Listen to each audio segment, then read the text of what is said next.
One of them might be Rabbi. Rabbi, are you in? One of the numbers. Why is he not here? I don't think he joins in person yet.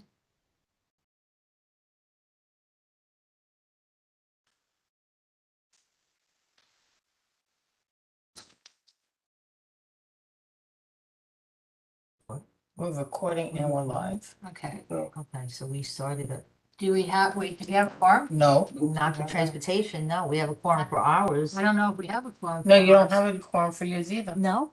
No. We're missing Dwayne? You're missing Dwayne, Dwayne, Yake, Melanie, and and Milani. Oh. Who? Milan? Oh, Melanie. Milani. Melanie. Can they hear me? Yeah, Yeah. they- Hi, hello, everybody. I see numbers 718 and that's 22 and 14. Hello? I see 917 ends in 16. 917 ends in 28. 917 ends in 44.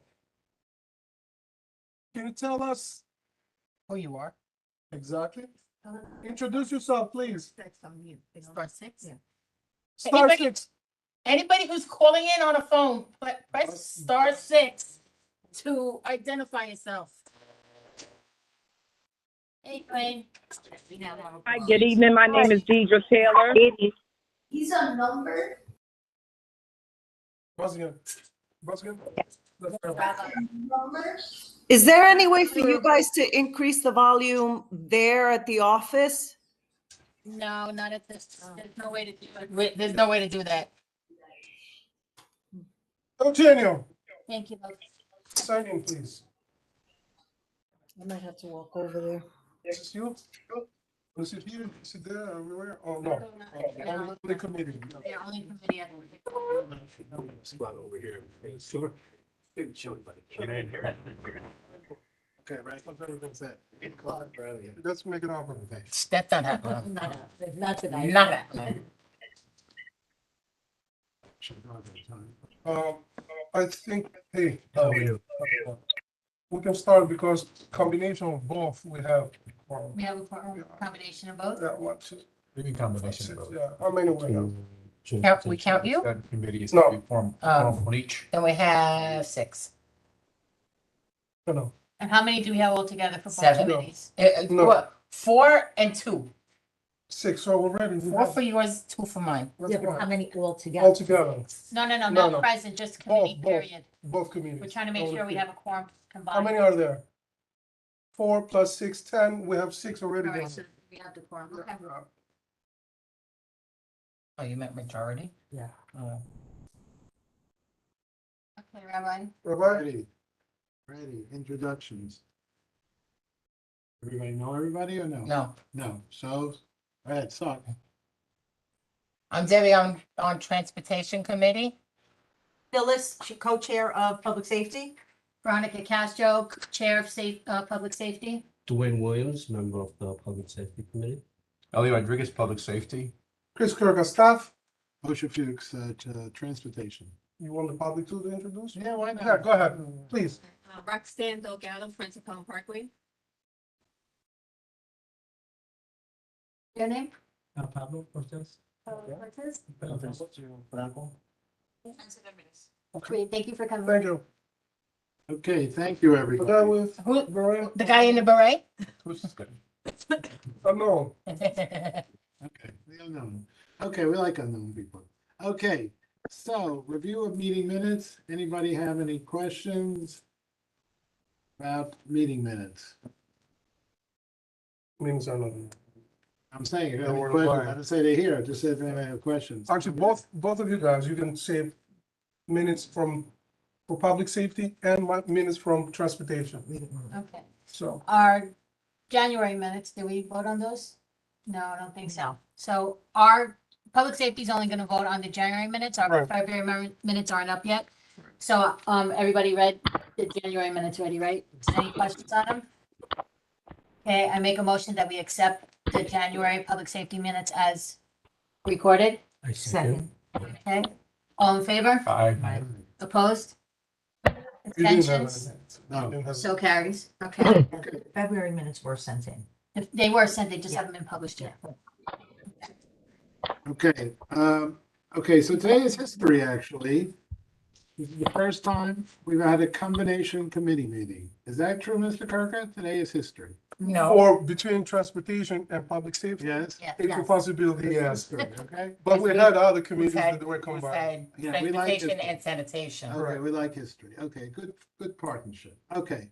So New York City Transit Authority, are you up there somewhere, someplace? Yes, Yes. we had Megan. Here, it's Megan. Megan, okay, Megan, would you like to introduce yourself and tell us a little bit about the White Plains Road subway line track renewal? And then we will take questions from the committee, and then we'll take questions from the public, if that's okay with you, Megan. Yeah, so I have a presentation if that's okay for me to put up. Sure. Yes, please.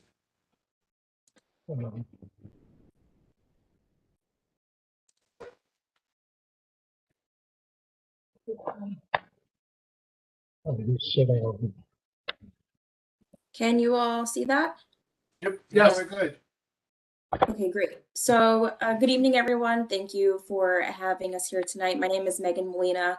I'm an Assistant Director of Government and Community Relations for New York City Transit. I am the Bronx Borough Rep, and for this project, I'm joined by members of the project team, specifically Chris Velinovsky and Sherman Jones. So I'm just going to quickly walk us through the project that we have going on here. So we have specifically two projects that are happening for structural rehabilitation and overcoat painting. So that's happening on the Dyer Avenue line and the White Plains Road line. So you can see here on the map that we've just identified the stations that are a part of both of these projects. So starting with the Dyer Avenue line, this work specifically is for overcoat painting and structural repairs of 17 bridges of the elevated line. This is a map, so our location plan that highlights specifically where the stations are, but also the bridges in question that we're going to be working on. Chris, if you have anything to add here, feel free to chime in as far as the map is concerned. Otherwise, I'm going to move on to our project scope. And Chris, if you can just speak to what we're doing here specifically for the Dyer Avenue project, that would be great. Sure, Megan. Hi, everybody. Chris Velinovsky. I'm the project CEO for contract C35311. As Megan said, it includes work on both White Plains Road and Dyer Avenue.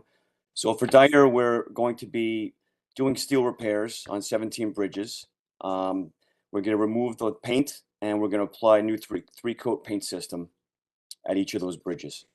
Most of the work will be done. We're going to put in temporary suspended decking and do the bridges in phases. So once the decking is up, all the work is done above the decking so the streets remain clear.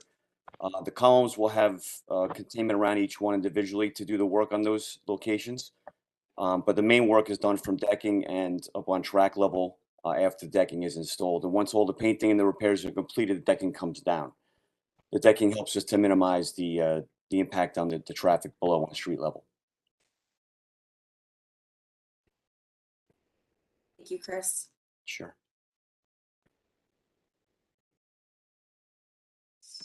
Moving on to our project timeline. So as Chris mentioned, we have begun with the installation of a suspended decking system. We do anticipate that completion for this project will occur at some point in Q3 of 2025. So here's just an outline of what we have right now for the short-term schedule, which was part of the initial notice that was shared with the community board. So this speaks to both the White Plains Road work and the Dyer Avenue line. You can see for White Plains Road that we have work scheduled March through September. That includes the structural repairs and abatement and painting using the suspended decking system. And then for Dyer Ave, for the 17 bridges, May, June is the target point there for work to commence at these 4 specific bridges. And then again, with the structural repairs and the abatement and the painting from July through October. So this speaks to planned service changes specifically for the Dyer Avenue line. We see here that we have a suspension between Dyer Ave and East 180th Street that will include shuttle buses making all station stops. And then another occasion that we have the Dyer Avenue bound 5 that's going to operate express from East 180th Street to Dyer Ave. And in these instances, right now, what we have pinpointed is going to be the season and the weekends. But as more information becomes available, specifically the timing and what exact weekends, those plan service changes will be communicated to the board as is custom. So these are just photos of existing conditions.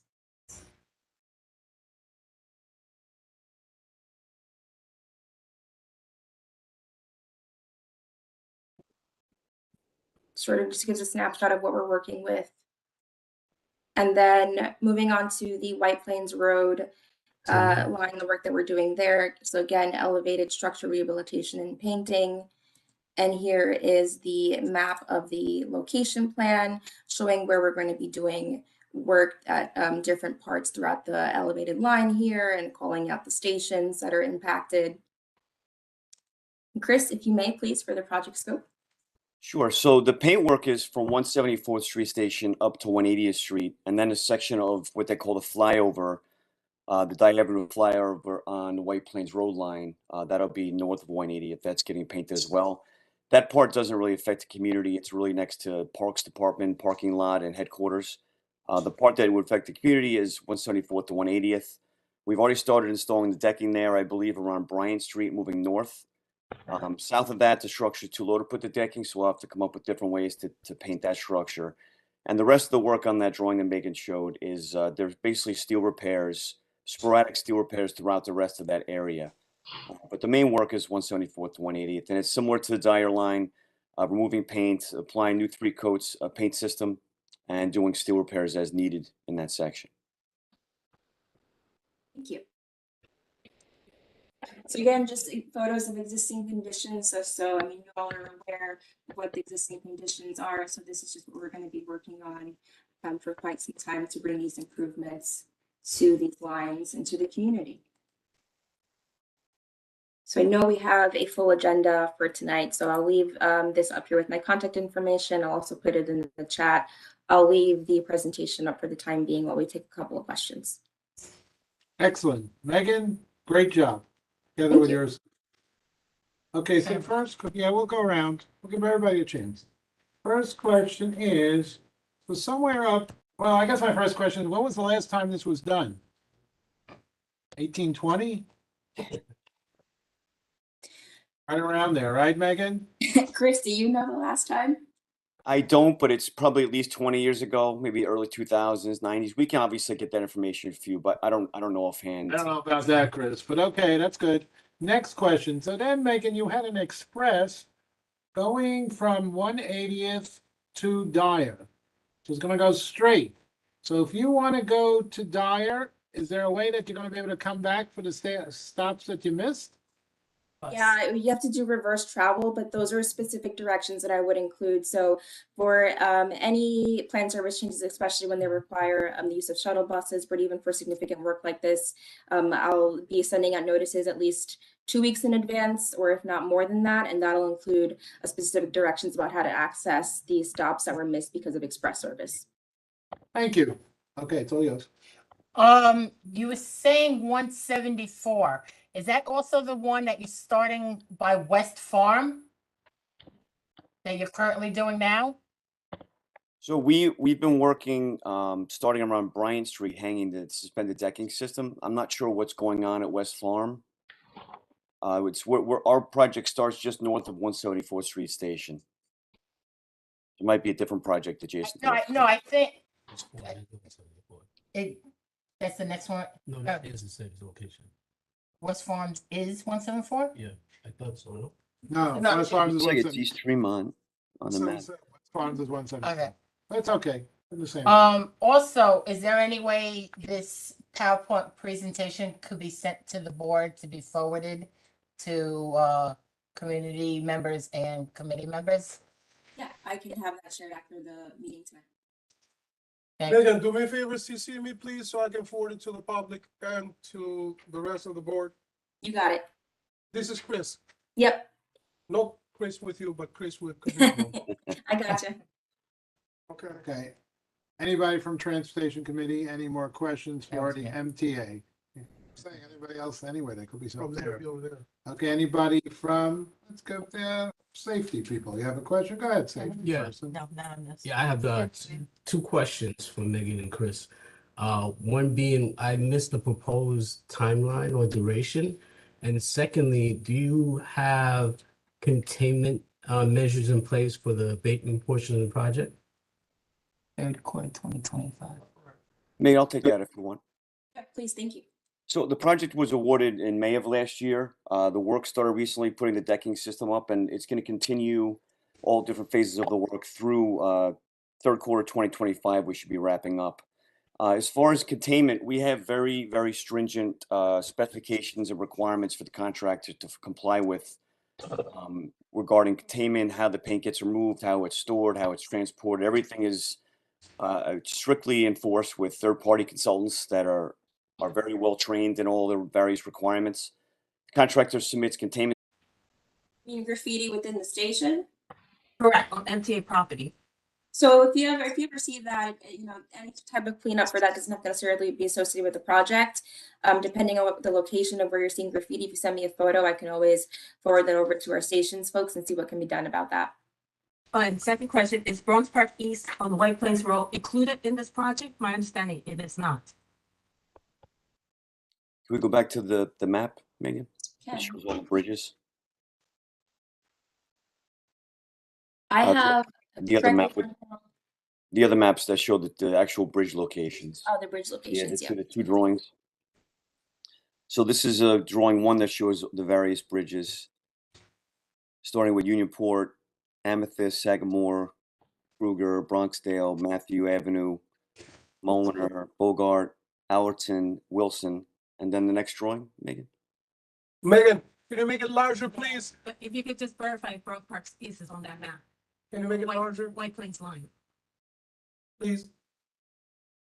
Give me one The Bronx Park second. station is not included. So the 17 bridges are on the Dyer line, not the White Plains line. I was correct. Bronx Park East, White Plains Road is not included. That's They correct. should be included. Because over a year ago, I sent a video to MTA where large cement blocks fell for MTA above the trusses and it fell onto the ground, which could have hit a car or individual. And MTA inspected the structure and said that it was still, they expected it to be safe. I could forward you that email, but the fact is, large block of concrete fell from above MTA property onto the ground. It happened late at night, so thankfully there was no residents or any car in motion. So thankfully no one was injured in the process. But I would like you to look to that video, include Bronx Park East Station on the White Plains line, because that is a hazard. For that to happen means that there's serious structural issues there. This is Roxanne. Yes. Roxanne, can you send me what you have? Yes, I will. Thank you. CC me, please. I will CC you on it. Okay, that's all for my comments. Thank So I guess that leads to Roxanne's question, who determines who's in and who's out? you. I mean, I don't know. I remember when I'm a little kid, there's Freeman Street, there's Simpson Street, all those places. Now, how come they're starting, which I'm very happy about, they're starting back here, but they're leaving out Bronx Park East? So who makes that determination? Chris, do you have insight into how we go about picking the stations for the different contracts? So our department gets referrals from the subways, the actual transit authority operating side. They refer the projects to my department, and that's how the jobs get packaged. I can't speak to how they determine what's next. That's a very honest answer, Chris. Roxanne, you send that information on Bronx Park Okay, East, will do. and then we'll see why it was eliminated. Okay, Yeah, we can always get more information about the timing in terms of what stations get picked when. I have also a question. Is this project going to start in the area where Pelham Parkway project is going on? I'm talking about the restoration of Pelham Parkway. The reason is that Pelham Parkway is going to end, well, hopefully by the end of this year. So The two Pelham Parkway, or the 5 Pelham Parkway? no, I'm talking the two. They're not- it's not included. It's not in this, it's not in the The zone. two is not included in this No. one, just the 5, so it's on the ground. So we're, Okay. we're south of 180th Street on the 2. 175th, yeah, no, we're not north of 180th that's anywhere near where you're talking about. Okay. Beautiful. Okay, Thank you. thank you. Just You're welcome. Okay, unless there's any final questions, I would like to dismiss the transit. There's some I'm people, on the, yeah, Oh, there's that, people over there. People online. I can see this now. okay. How do I do this? so Diana, you have a Okay, question? Yeah, give me the names. That's good. Yes, Thank you. thanks. My question is also about the Bronx Park East Station. A little while ago, we had a 49th Precinct Community Council meeting where the transit police came and they said that of all the stations in the 49th Precinct, the Bronx Park East one was the most dangerous, had the most incidents. And they had put in cameras and I think some lighting in the station. But the whole area under the station is still very dark and unlighted and dingy and, you know, just looks dangerous. Partly because it's by a lot of it's by a solid brick wall. I think it's an auto place that's closed in the evenings and nighttime. So I was wondering, just for safety considerations, if you could Diana. include, Right now, right? Diane, I'm sorry, that's something I think that's better raised to DOT than the MTA. That's okay, something but that, I'm asking MTA now because they're here. but it's not part of the project. We're asking for questions regarding the project that they just presented. My question is, can they add it to the project? And No. It wouldn't just be of within the project scope. pillars of the station. That's my question. I'm sorry if it's outside the. Yeah, lighting outside of the station, like we're only responsible for, you know, lighting within the station. Lighting outside of the station is generally going to lie with DOT. As far as, you know, any safety concerns are noted, I will note your interest, as I noted, Roxanne's for this station, but that is generally a request that would lie with DOT. And painting the supports, is that? So painting, so things like painting for interest in like structural rehabilitation for that station, that would lie with us. But if you have like external lighting requests, like street level, that would be DOT. Okay, thank you. You're welcome. So Rabbi Gray has his hand up, and Yes. if anybody else has a question, please raise your hand up so we can call on you. That's right, I can see it too. Greg Kislov, what do you have to say? Hi, first of all, I'd like to thank you and I'd like to thank the MTA for following up on this. I think many of us are grateful to see that this project is about to commence. I wondered if I could ask Mr. Velinowski a few questions. I hope Sure. I'm not mispronouncing your name, sir. That was perfect. Go ahead. Ask away. Thank you. Can I get the project number again, please? C like Charlie 35311. Okay, thank you so much. Is there a title of the project, sir? Sherman, what's the exact title? Do you have it with you? Yeah, let me just pull up the title slide. Okay, well, There it is. while Miss Molina is doing that, oh, I'm sorry. Painting and structural repairs. Okay, thank you so much.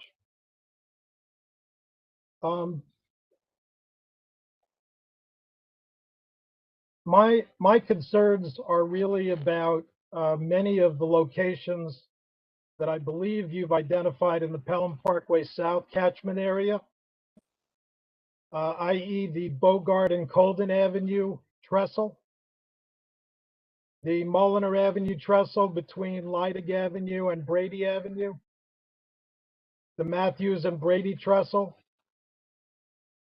the Kruger Avenue trestle between Bronxdale and Sagamore Street, and the White Plains Road trestle at Sagamore Street, as well as Amethyst between Rhinelander and Sagamore Street. You've mentioned, sir, repainting and steel repair work. I would assume much of the repair work deals with the steel fascia. Is that correct? So we're repairing a lot of the column bases. We're replacing bearing plates where the steel sits on the concrete abutment walls. A lot of bearing plates getting replaced. And then there's other miscellaneous overhead steel members that need to be repaired. Okay. I was of the understanding that in the instance of either a cracked or broken column encasement, if I'm using the correct terminology, that you would be replacing those at That each is of the our intent. locations you've identified? That is our intent. We typically don't change every single one, but we have a select number in the contract, and if others come up during construction, we add those to the contract.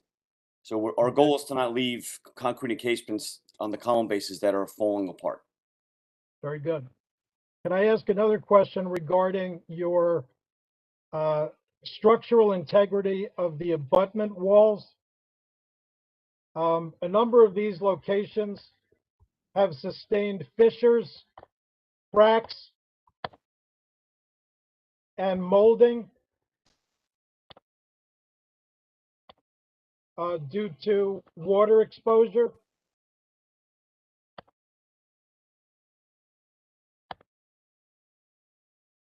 Is that the question, Greg, or is? Well, my question is, you've mentioned painting, and I wonder whether or not the TA is willing to actually do some reconstructive work on abutment walls that are showing significant wear and tear. Many of these structures are in excess of 100 years old. So I'm trying. I don't want to cut you off. I'm trying to make sure that you're done speaking. So if you've noticed recently that you should see a lot of orange markings on all these abutment walls. Yes. My team has gone out with the contractor and sound tapped, with hammers to find hollow spots that need to be applied with wall repairs. If there's cracks, we're documenting the cracks. So we're going to be repairing all these walls to bring them to a state of good repair as part of our project. That's why they're all painted up with the locations that are hollow. They need to be chopped out and reinforced and patched. Again, we're looking to walk away and have the area be in a state of good repair when we leave. Would you consider form work and the reconstruction of to include concrete placement? Some may require formwork as far as the patching is performed. It depends on how deep the hollow concrete goes. So we have details for what they call hand layup, where they do hand patching after the loose stuff is removed. And there's other details where if it goes deep into the wall because it's just loose and loose and loose as we chop it out, then that gets formed and we'll pour concrete or a grout to repair it. I understand, sir. I'll keep my comments very brief. I've inspected most of the trestles to the south of Pelham All right, Parkway. Mr. Kislov. We have a full We agenda have today. a We pretty need to long move agenda, along. if you don't mind. What they're gonna do is they're gonna, yeah, the emails is gonna be on the chat, or they're gonna send me whatever the information, I'll forward it to all the public, so everybody can know that. Chris or Megan, can you give Greg an email that he can use to forward any further questions he has? Yeah, I'll put my email in the chat so that way if there are questions as the project continues, happy to answer those. Thank you. Thank you. Okay, we are now. Will you put your email? I'm gonna put my email in the chat. Chat. On the right side, that little bubble. Anybody else from the public, any questions? Show Public. anybody else? Raise your hand if anybody. Okay, going once, going twice. I can't hear myself. *6 on the phone. I vote Francis, but I can't hear myself. That's April, I think. April, do you have a question? You have a question? Can you hear me? Yeah, we can hear you. Yeah, I was trying to ask a question. I hope. Go ahead. Okay, the question, I came on a little late and I just want to know if it's the right platform to ask a question about a homeowner and when people are parking in front of your house, if it's okay to put a mark on the sidewalk to stop people from blocking your. This is TA right now? I'm on the wrong. No, you're on the right one, but DOT hasn't come, we haven't gone to DOT yet. We're still talking about MTA, so just give us a couple Okay, minutes. thank you so much. Thank you. Okay, any final questions from the MTA? Going once, going twice, sold to the highest bidder, thank you, MTA, for joining us. And we will tell the chairman you're doing great jobs. Okay, thank you. Thank you very much. Take care. Megan, we'll be in touch. At least you're gonna keep us abreast of how the project's gonna develop.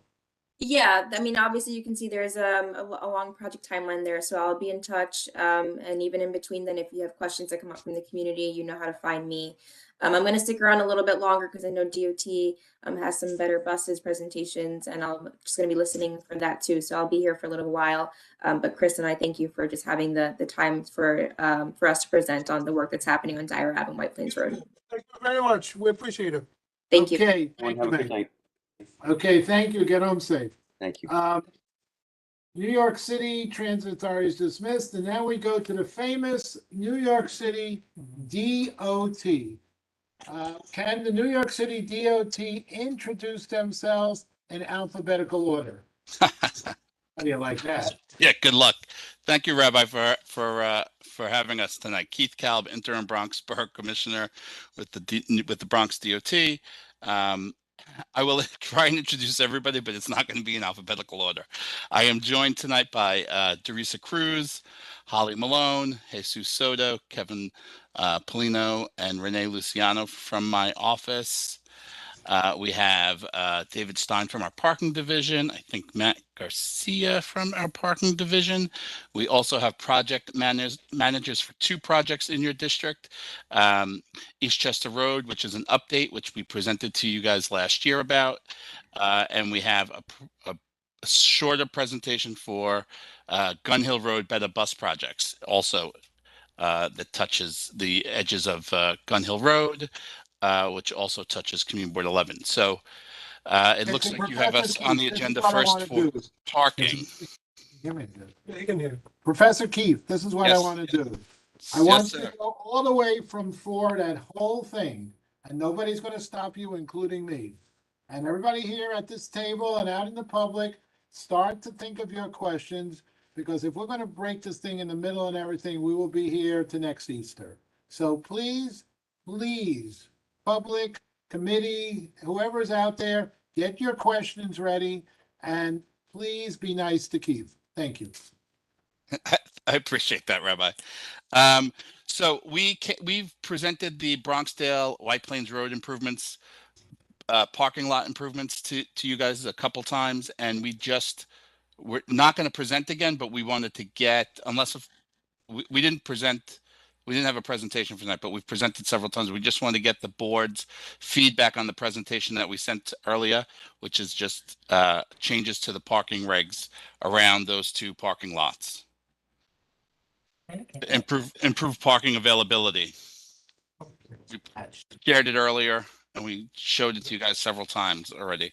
Do you guys need us to bring it up again? Do it in 2 minutes, Keith. 2 minutes. Okay. David, do you have the presentation ready? Sorry. I will get it up. Sorry about that. There you go. I can share my screen, Keith. I have it up already. Great, thank you.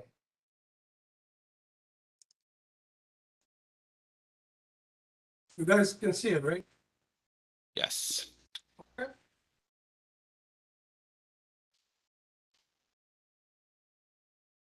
Okay, just tell me when you want to move to a different screen. Go ahead, David. You talk. I'm gonna. Yeah, I think as the board had mentioned, this document has been available for the better part of the last 5 months. As Keith said, we have had a number of conversations, and the intent here is for input as we look to move ahead with this project. I'm not going to go into the detail of every slide, but the critical element here is DOT working with the community and relevant stakeholders to improve curb access for all users in the neighborhood. There's a lot of different competing interests localized around the White Plains Road municipal lot. And, a lot of vehicles, a lot of activity that's going on here. There's a lot of cultural institutions, as well as actually a large number of off-street parking spaces. So for, just as a highlight, the existing parking field has 93 total spaces. Actually, a very small number of them are actually metered spaces. So when someone's shopping, looking for access, pulls into that lot, the distribution is 34 metered spaces and then 56 permit spaces. There's also 3 Zipcar spaces. So our intent, as we presented and talked through this on a number of occasions, is looking at how we could provide both improved access for permit holders and people who want to have permits, as well as transient and visitors to the area, people who are going shopping, going to doctor's appointments, really wherever they're going, to improve overall curb access. Can you go to the next slide? The area that we're looking to expand our operations is what is commonly referred to as the Bronxdale Avenue South Lot. It is a triangle bounded by White Plains Road, Bronxdale, and Bronx Park East that has 74 total spaces. Currently, it is an unregulated area. Next slide, please. Again, we presented a lot of data previously as to how people are using parking in the area, what sort of activity. Next slide. There's this large demand. Most people in the area are looking for shorter duration, and almost everyone's parking for less than 2 hours. We also, as part of our investigation, looked at the incidences of double parking and sideswiping activity. It's sort of an indicator where people are not getting to the curb and there's conflicts on the roadway. So I'm going to get to the proposal. Holly, if you can move up to slide 10, just so everyone understands what it is. We are looking at the proposal as presented. It was to move essentially the permitted vehicles, those that have the permits, to what we're calling the South Lot, which is that area I showed before on Bronxdale Avenue. In doing so, it adds space for customers and commuters in the White Plains Road North Lot, which is where the bulk of the commercial activity and access and needs are. It benefits local businesses and people visiting the area. It is also an area where we're going to be providing increased EV charging and Zipcar, and really ultimately makes it much clearer for the motorist to understand where permits and metered parking to reduce the confusion in the circulating vehicles that go on a White Plains Road. Also a little bit better signage, and we also are proposing some additional improvements on street. Holly, can you go to the next slide? Again, this is just sort of the details. What it does though do is it provides 18 more permit spaces and also 59 more metered spaces. That's a tremendous amount to alleviate the parking issues and parking demands in the area. Just next slide. As I mentioned, in the coming year or so, EV charging and then expansion of the Zipcar opportunities in that lot. Next slide, please. I explained, what we're doing. The other half of this that's sort of accompanying these improvements in the 2 lots is, next slide, is a proposal to improve some of the functionality along White Plains Road. It includes some blocks that don't have meters that are supporting local businesses, as well as Bronx Park access. And on the next slide, we also identified locations for improved commercial access to reduce double parking. One of those locations, White Plains Road, the other on Sagamore Street. Also introducing what we call short-term loading zones. These are multi-purpose loading zones. And also improving access at the Union Community Health Center. So that's a really quick overview of the project. As Keith said, what we're looking for here is comments and ultimately looking forward to work with the community and moving this ahead. I don't know, Keith, if you wanted to add anything else on top of that. Nope, that was it. This was already signed. Okay, so we are here sitting at the table and we are being told that this was voted by the board? By the committee. Committee. The committee. The full board. Committee of a full board with objections to this proposal. The feeling, what I remember, is the community felt this was not doing anything in terms of helping the parking situation. And I think what they really wanted, Mr. Cal, they wanted some sort of, I don't know what the word is, maybe new proposal, compromise that they think would help the community much better. See, I think that Chris, I'm going off what I said. I said no questions till the end. But I think the question here is who's it helping? Why is it helping? And once we do this, there's no going back. And I think Mr. Calv, you told me that. So I think there's a fear that we might be suiciding ourselves if there's such a word like that. So I don't know what, so Mr. Calv, it's all yours to respond, but I know. Well, I wish the board would have told us that they objected to it, because was not aware that we had an objection. Can the board forward me the objection letter? Have an objection letter? Sure. Okay, Mr. Kirker is gonna look it up and we will get it to you. Okay, Thank you. okay. let's move on. Eastchester Road. Thank you. Whoever presented on the bike lanes, on the parking lot, wait, Is the second version? what? Do they have a second version? No, I don't think Mr. Cal has a second version to it. This is the version that we've seen 3 times, correct? Correct, That's correct. right. There Because is I was no, not informed by the board that there was an objection. right. So I don't, Jeremy and company told me that we were just going to show this, answer questions tonight about the proposal that existed. So I was not aware that there was an objection. we gotta get our act together here. Okay, we will get you the information and we will somehow, some way, make sure everybody knows what's going on here. Great. My Thank you, apologies Rabbi. to you if you just got hit by a bombshell. My apologies. Okay.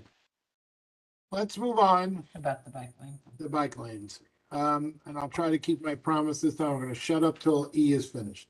Eastchester Road Bike Lane Network Expansion. If it's possible, if we could do every one of these alphabets in 5 minutes or less, that would be amazing. Go, Okay. Eastchester Road. Great. David, thank you for everything. We're popping over to Greg Bearwald, who's working on Eastchester Road. You will remember that last year we presented a bike lane proposal from Laconia to Waters Place along Eastchester Road. Last year, we implemented Eastchester Road north of Pelham Parkway. This summer, we'd like to implement Pelham Parkway south, actually Pelham Parkway north to Waters Place, but we have a slight change in the proposal for that segment. I don't know if you need a refresher on the entire route of the project. North of Pelham Parkway is already installed. But we can show you all of the project goals and all the details if you want, or if you just want to see what the proposal for the segment of Pelham Parkway, the changes that we have. Just see the changes. That's all we know. I Okay. think everybody, Does someone from your staff want to share, or is this what you were going to share? I can Um, the updated presentation. Greg? Olguin, I'm sorry. Olguin is here. I didn't realize you were there, Olguin. I'm very sorry. No worries. Olguin is actually our project manager on this project. I did not realize she was in the meeting. There's a lot of folks in this meeting. And I can't see everybody while we have the screen up. Can everyone see this okay? And can everyone hear me clearly? yes, So hello, my name is Olga Alcide. I'm the Senior Project Manager of the DOT's Bicycle Unit, and I'm just here to discuss the plans for our bicycle lane network on Eastchester Road, Waters Place, and connections. So as mentioned before, I'm just going to jump quickly through the presentation since I think we don't need to go too much into the background, but jump straight to where we were. So I'll just touch a little bit on the history here. So starting in 2009, we started with installing standard bike lanes on Allerton Avenue and intersection improvements on Eastchester Road. And then we came back between 2010 and 2014 to install additional safety improvements on Laconia Avenue, East 233rd Street, Bronxwood, Burke Avenue, and 222nd Street. And then again, we returned in 2017 to make some upgrades to those safety projects. And in 2021, we had our e-scooter pilot that deployed 6,000 e-scooters in this area. And so I think we have a bit of a dedication to complete this connection to the Mushaloo Pelham Greenway as well as the Hutchinson River Greenway.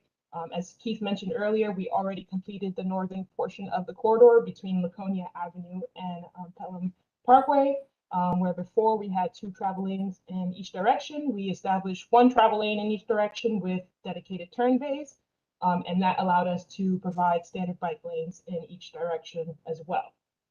And so far, cyclists have the connection to the Mushaloo Pelham Greenway, but we do have the commitment to both expand north-south bicycle route in this area and also provide a connection to the Hutchinson River Greenway down at the end. For this presentation, we'll mostly be focusing on the segment highlighted in 1, East Chester Road on Bronx to Pownell Parkway, where we had some small changes. And then on Morris Park Avenue and Waters Place, we would maintain the presentation that we've already done. So starting with the northernmost section right off the Pelham Parkway, where currently the bike lane is standard. From there, cyclists would go into curbside bike lanes, where currently there are two travel lanes in each direction with dedicated turn bay. We have a double left condition for the southbound. And so we'd like to eliminate that double left condition. And in doing so, we get the space for the curbside bike connection. Further south, this is where we have the most significant change that we'd like to touch base with you guys on.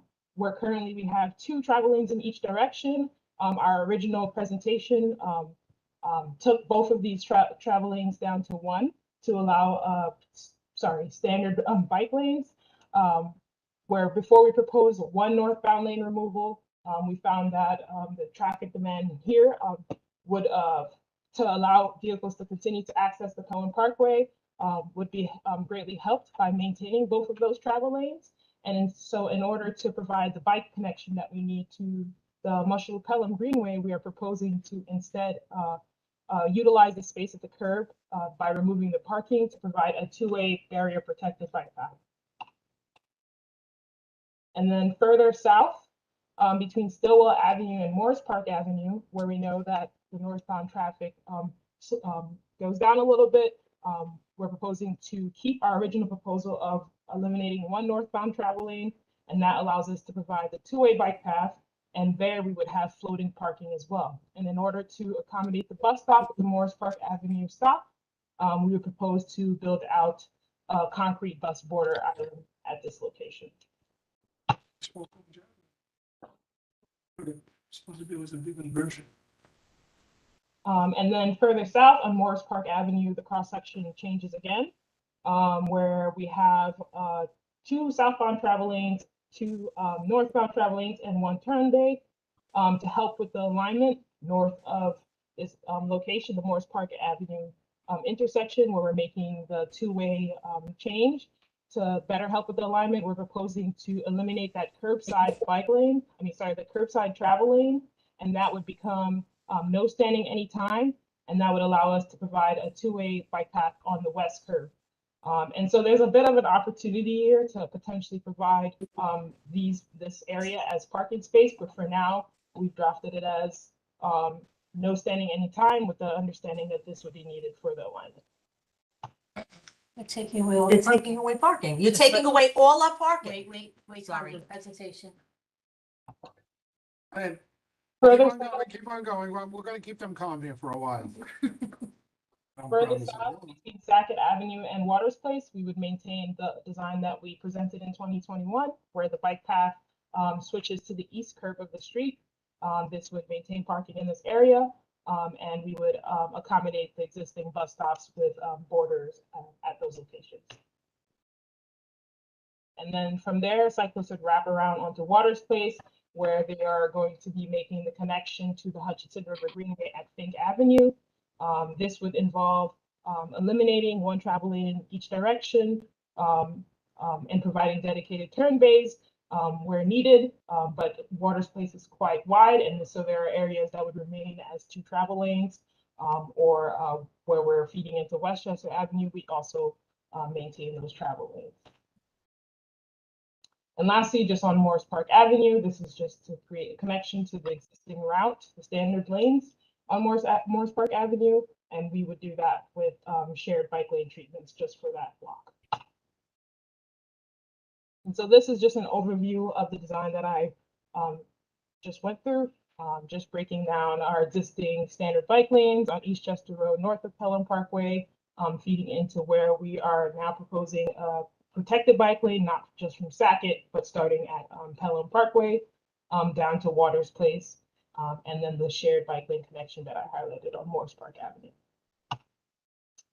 And in terms of project timeline, we would like to complete this connection and provide a facility that we hope will feel more safe for cyclists, but also, you know, address the traffic flow concerns that people may have here. So we would plan to implement that in summer of 2023. Thank you. Questions? Okay, so I'm going to break what I said before because this was definitely very extensive. And I see a lot of faces here at the table. They're not smiling too much. So we are going to start with my committee member, and she'll be the first person. One question per customer. Debbie, is first. It's not really a question, it's more of a statement. One statement per person. There's way too many hospitals. You have the precinct, and there's already way too much traffic, including the school, to try to even cut down the traffic there. And I know the precinct had an objection to this too. And if I'm not mistaken, when this was brought before the board the other time, there was objections brought about it even back then. Okay, let everybody take all the questions together and then respond. That would be great. Ms. Ness, oh wait, I gotta go first to my committee. That's only one person. Now I could go to the second. Okay, I travel this road every single day, multiple times a day. The traffic is insane now. And Mr. Kalb knows that because we did a walkthrough with him of the traffic conditions. You have school buses coming out of the parking lot right onto Eastchester Road. You have the precinct. You have the hospital. Now with the upzoning that they're proposing, it's going to bring even more traffic. This is a driving community. So to keep trying to force bike lanes on us is not helping our community at all. You're taking away parking and you're making it more difficult for those of us that actually live here.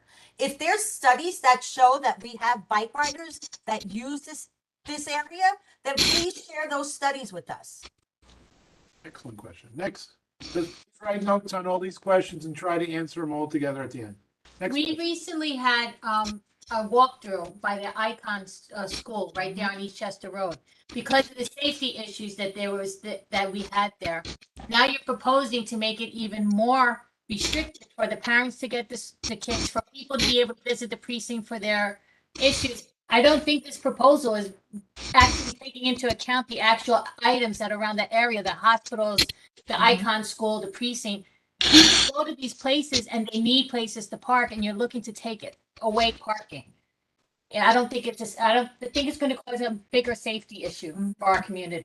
Thank you. Question number 4, safety. Anybody from safety? Anybody? Public, please. We can make maybe more about the meeting part. The full board did not vote on it, by the way. Oh, you want to? You know, yeah. Go back at the end. Yeah, we'll go back before I dismiss them. Because the Greenway, I'm all for bikes on the Greenway, but we don't have bikes on the Greenway. We have mopeds, e-bikes, dangerous pedestrians, children and seniors, and no enforcement because 49 Precinct has too much on their hand and they cannot be standing there chasing after people on wheels. Yeah, I don't like bikes on the Greenway because it was meant for cyclists, but it was not meant for mopeds and e-bikes, unlicensed, no plates, and many individuals put in danger. So I'm not too happy about connecting Greenways right now. Thank you so much. Thank you. Anybody else from? Anybody from the public online? Up on the screens. Raise your hands, please. Michael was first. Michael Cass, you can speak. Hello. So I must say, I do use Eastchester Road when I'm traveling on my bicycle to head towards Pelham Parkway. So I gotta say, I'm really excited about this proposal. I was initially disappointed that the Eastchester bike lane project was delayed, but I see that it's going to be worth the wait now that it is more fully protected. Now, I do have a concerns. It does pass by the precinct, and unfortunately, police precincts don't have a good record of respecting bus lanes or bike lanes that pass in front of their precincts. So I'm interested in hearing from the precinct how that's going to be handled. Also, I believe, let's see, I did have another concern. There's a curb cut in front of the grab and go. Now, I believe the protected bike lane passes over there. That curb cut used to serve a garage that used to be there, and normally protected bike lanes will make an accommodation for curb cuts. Is that curb cut still legal, and will that be accommodated?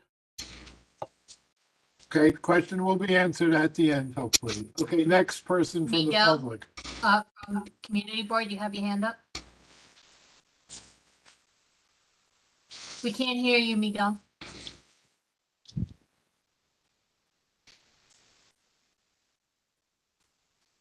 No, not yet. Not working.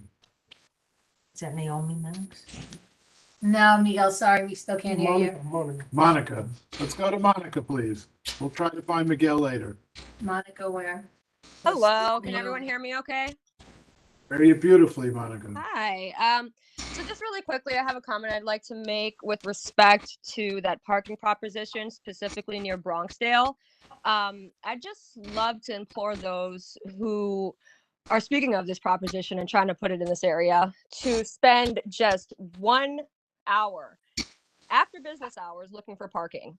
I work 9 hours a day. My partner works 9 hours a day. We both drive. It's difficult enough to have to find a parking spot for free in the area, let alone when you take that away from us as well.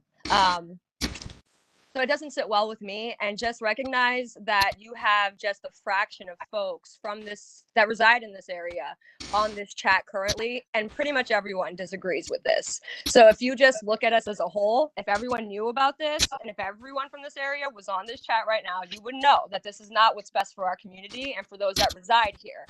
There's plenty of meter parking down Pelham Parkway on White Plains Road for people. Maybe that's where you studied. I'm not sure how residential parking got brought into this, but there are plenty of options for people who need to park for 30 minutes at a time to do their business and then take off. However, if you don't reside here, I implore you to come over and just try to figure it out. And it's already a struggle. So furthermore, to increase the difficulty for hard-working individuals in this area is just unacceptable, disrespectful, and it doesn't sit well with me. And the fact that we have to spend time, time is of the essence, right? We don't really have it since we work so hard around here. To try to convince you otherwise to help support this area is kind of offensive. So I just wanted to say that. But thank you, District 11. I appreciate you guys. And that's all I have. No questions. Monica, duly noted. Monica, duly noted. Thanks. Naomi. Hi, I just wanted to say that I'm very concerned when you guys bring these projects that to a very congested area and think that you're making things better. I know you're trying to make things better, but it's a very congested area already. There's a multitude of accidents.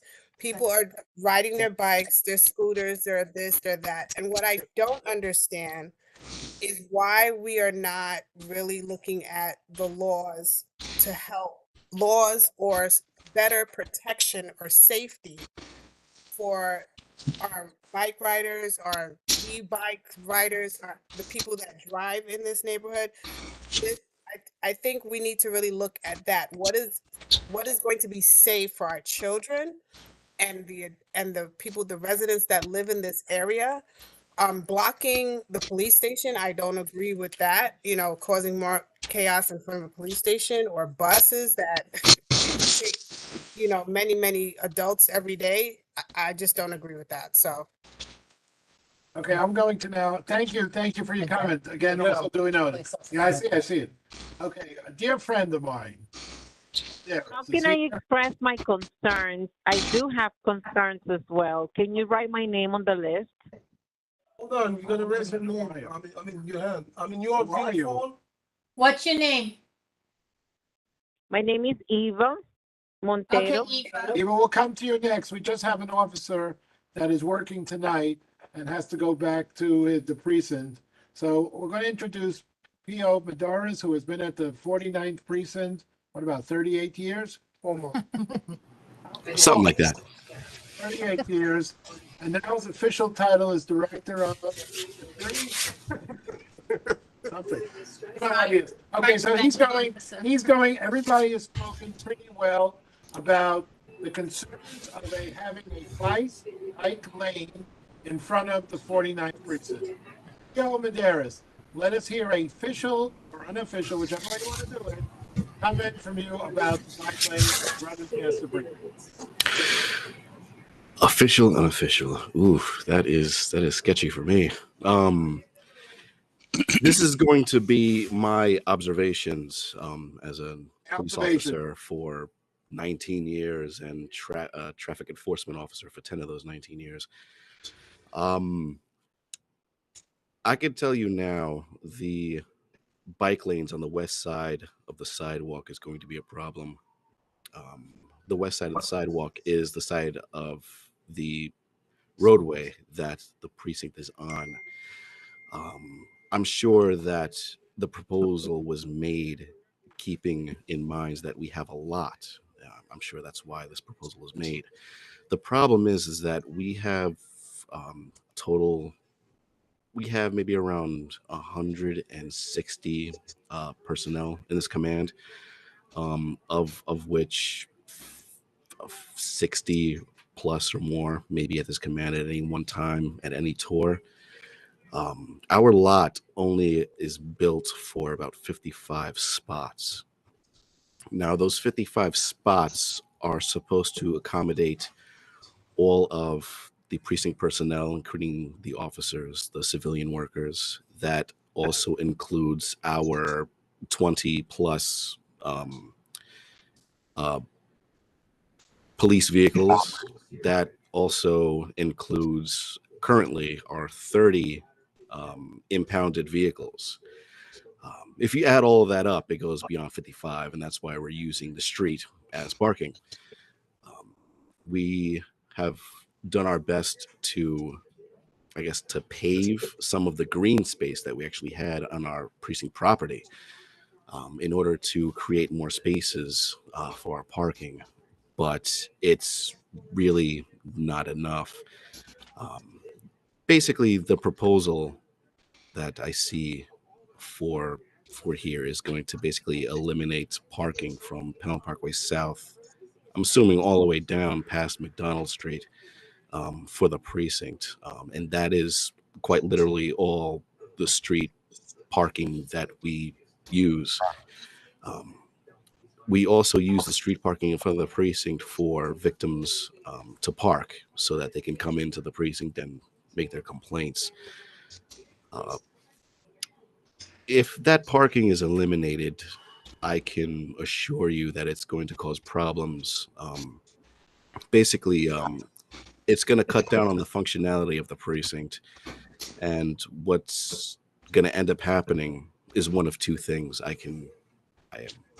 in my humble opinion. The first thing that'll happen if this is instituted is that police officers, whether it be out of necessity or if there's just no other options, they're going to end up parking their RMPs all over those bike paths. I could absolutely see that happening. The second option is that we respect the bike paths, and then we'll just end up taking all the residential free parking that's in the area. Either way, I don't see this as the community at large, specifically in the close vicinity of the precinct, liking this at all. I would just basically, I just like to put that out there for the DOT to consider. Okay, stay there, officer. As far as you know, has DOT contacted the precinct in any way, shape, form, or questionnaire about putting a bike lane right in front of the precinct? As far as I know, they have not. At least at the precinct level, it's possible that they've contacted Borough Command or maybe even One Police Plaza. But as far as I understand from the precinct level, no. Okay, so the DOT representative, she's back up there yet? Because I forgot her first name. She was there before. The one So, that- hey, the Rabbi, chief so we met with Chris, and I'll get you his two officers from the 49th precinct, and I'll get you the dates that we met with them. You want to give me 2 seconds? Okay, and they Look had on no my calendar. objections? Keith, they had I'm no sorry. objections? No, I didn't say they had no objections. They had objections. They had objections. Officer had objection. So were their objections just ignored? No, we noted their objections, and we still are doing outreach. We got lots of positive feedback on it. Because we're showing the proposal does not mean that that's what's going to get installed. We are willing to work with the police department to accommodate their parking, but we still would prefer a protected bike lane along the western curb, even if it's not directly in front of the precinct itself. Can I ask who you did this outreach to? I'm not sure I understood the question. You said you did outreach. Where? Because We never spoke did to the any precinct, and we're reaching out to the community board now. And we presented the bike lane proposal last year. So we're continuing to do outreach. We've spoken with some stakeholders. We spoke with the hospital. Yes, we're continuing to do stakeholder outreach. Officer Maderas, I heard what you said, and I agree with you 1000% on what you said. But I just happened to drive by, I don't know, it was 4 o'clock driving on East Chester Road. And cars were on this side, on both sides. And if God forbid, Officer Maderas, you had an emergency and you had to get everybody from the precinct, everybody run into a car, I don't want to even say what's going on. If they had to go dodge bicycles and things like that, I hear what you said about the parking and so on and so forth. But I think when an officer is in a 9/11 situation, I don't think they want to go start dodging bicycles. That's my personal opinion. I don't know what you say about that, Officer Maderas. Well, in regards to that, we will do what we have to. The only thing I would, I'm Mr. Caleb is aware of this already. With the hospital being there, FD being just north of the precinct, and then EMS being just south of the Pelham Parkway. We spoke with them already. We spoke with the hospital and we spoke to the fire department already and the EMS. Yeah, that particular the area from Pelham Parkway south to Rhinelander can basically become a parking lot. It becomes very difficult for emergency vehicles to go through. In terms of the bike lane not wanting to dodge bicycles, in terms of that, we will do what we have to get wherever we need to. Officer, too, you did say a specific thing that the streets become a parking lot, and I do want to reiterate that we are revisiting this. Olguin did present this a year ago or 2 years ago, I don't remember at this point, to maintain the traffic capacity so vehicles can respond to emergencies. Yes, there are trade-offs it will come as parking, or it will, but we are maintaining the travel lanes throughout this corridor so you can respond to emergencies. And a big reason we are doing this project is also to reduce the amount of emergencies by proven street designs that reduce crashes. So I don't want to pivot too much. I understand, like, we are hearing you. We do hear about your concerns too. And I do want to note that Keith has spoken to the PD. We usually traditionally don't debate these projects with other sister agencies through the community board process, but we are also happy to continue to meet with you guys to refine it too. I just want to get that out there also, and I'm here to further answer questions. We met with Officer PASSALACQUA, Christopher Pasalacqua, on February 1st. Traffic sergeant. Okay. Any other? Police Officer Medeiros? Yes. Did you hear me? Yes, no, I heard. Okay, you didn't acknowledge me when I said who I met with. Oh, sorry. Okay. Um, Okay, excuse me 1 second, I'm just trying to move. From, I think we've heard from, No, that was Keith. I know that, but we've heard from committee, we've heard from the public, and I think Commissioner Kalb has heard everything we've said.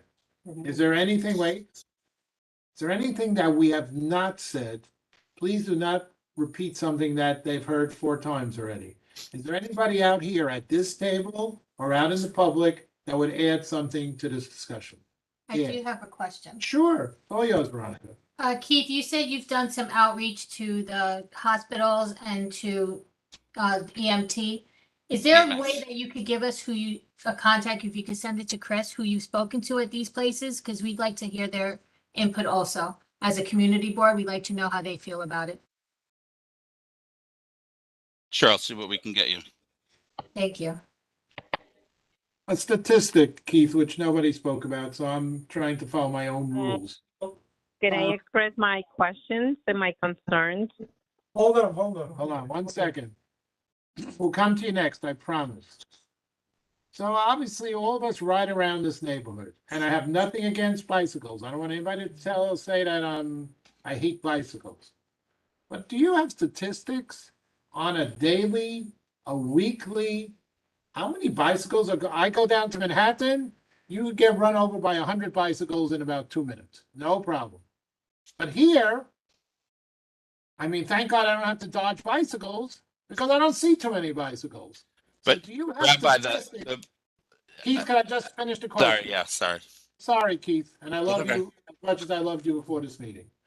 You have statistics on how many people in this community are using bicycles daily, weekly? And my part 2 question, Keith, is off of those statistics, why would you try to even extend bicycles in this neighborhood when you've got so much negative feedback already? That's my question. And I'll go next to that woman that had Okay. Rabbi, thank you for the question. One could argue that folks using alternative modes of transportation do not feel safe on these roads. And so that's why you don't see lots of e-scooters, bicycles, mopeds, other, micro-mobility options along this area. And so the Metro North station is coming to Morris Park Avenue. You guys all know that, right? And so there's going to be an influx of other folks coming to that station. And we need to provide a safe route for all roadway users to access other transit options, as well as access to the hospital and or other future development that will happen. Not everybody in the Bronx drives an automobile. It may seem that way when you're driving on Eastchester Road at 3 o'clock, but that's not the case. There are other people using the roadways and the greenways, and we would like to connect them all, make sure they have safe riding spaces to get to where they need to go. Okay, who is The that? statistics, we can try and wrap up, get some stats. I don't know if Greg has stats on Bronx ridership, but I'm sure that we have the stats. If he doesn't have it on hand, we have the stats probably back in the office. We do track, bicyclists, and as you and I'm sure everybody else is aware, during the pandemic, bicycle riding and alternative modes of transportation have skyrocketed through the pandemic, and they continue to rise. Keith, if I can add, can everyone hear me? Yeah, I think. Was there one other question from the rabbi that I might have missed? No, the only thing you did not answer, Keith, Okay. and I apologize, is does those statistics drive why we're doing expansion now? No, it's not necessarily the only reason we do expansion. We have the e-scooter pilot program in your district. We need to connect those folks. That's one thing. The expansion of bike usage is another reason. And safety is our primary concern, right? If folks don't feel safe, all folks don't feel safe using our roadways, then we're doing a disservice to everybody. We need to make sure that transit users, pedestrians, and bicyclists, or micromobility users feel safe on the roadway. The roadway is not just for cars, not just for the automobile. Okay, thank you. let's go to that one woman that had a question and I interrupted her and I It's on the apologize. phone. Eva. It's all yours, Eva. Thank you so much. Good evening, everyone. Can you hear me? Sure, loud and clear. Great. Okay. We have heard many of our audience, I would say, express the concerns, right? But I do have some questions for the community board, and I don't know if it's any official elected in the meeting, but I do have a question for you.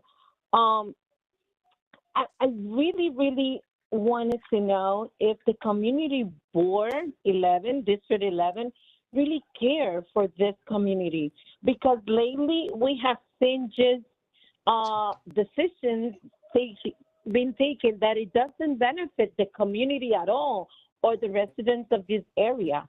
First, and I don't want to go back there because thank God that was overturned, the shelter right in front of where you're planning now to do this permit-only parking. Second, the road, the bike lanes, that's very unsafe for our kids. And I know the person that just spoke said that they are concerned of the safety for the bike for everybody, right? For not just for the cars, but at what cost? You're gonna give the safety of the bike riders to the safety of the pedestrians and our kids? Because I don't know if any of you really live in the area, but this is not safe. Accidents already have happened due to this. You take away a lane from a very, very congested street. Bronxville is a big congested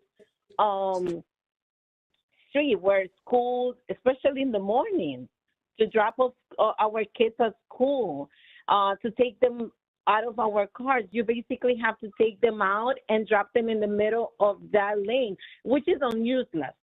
You have to stand here maybe a week and you can see the statistics, since you guys work on the statistics, and see how useless has been this. The bikes is still riding on the regular street, unsafe, violating all the traffic laws that they can violate. They don't respect anything. But that's another issue, right? That we're not going to discuss that in this meeting. Okay, excuse But me, we're really I really wanted to know if community board District 11 really care for this community. Now, regarding the parking, the lot that you're planning to do, like just permit only, we have a one parking lot that is just permit a block away on Brady Avenue and White Plains Road. How much more of our free parking spaces are you going to take?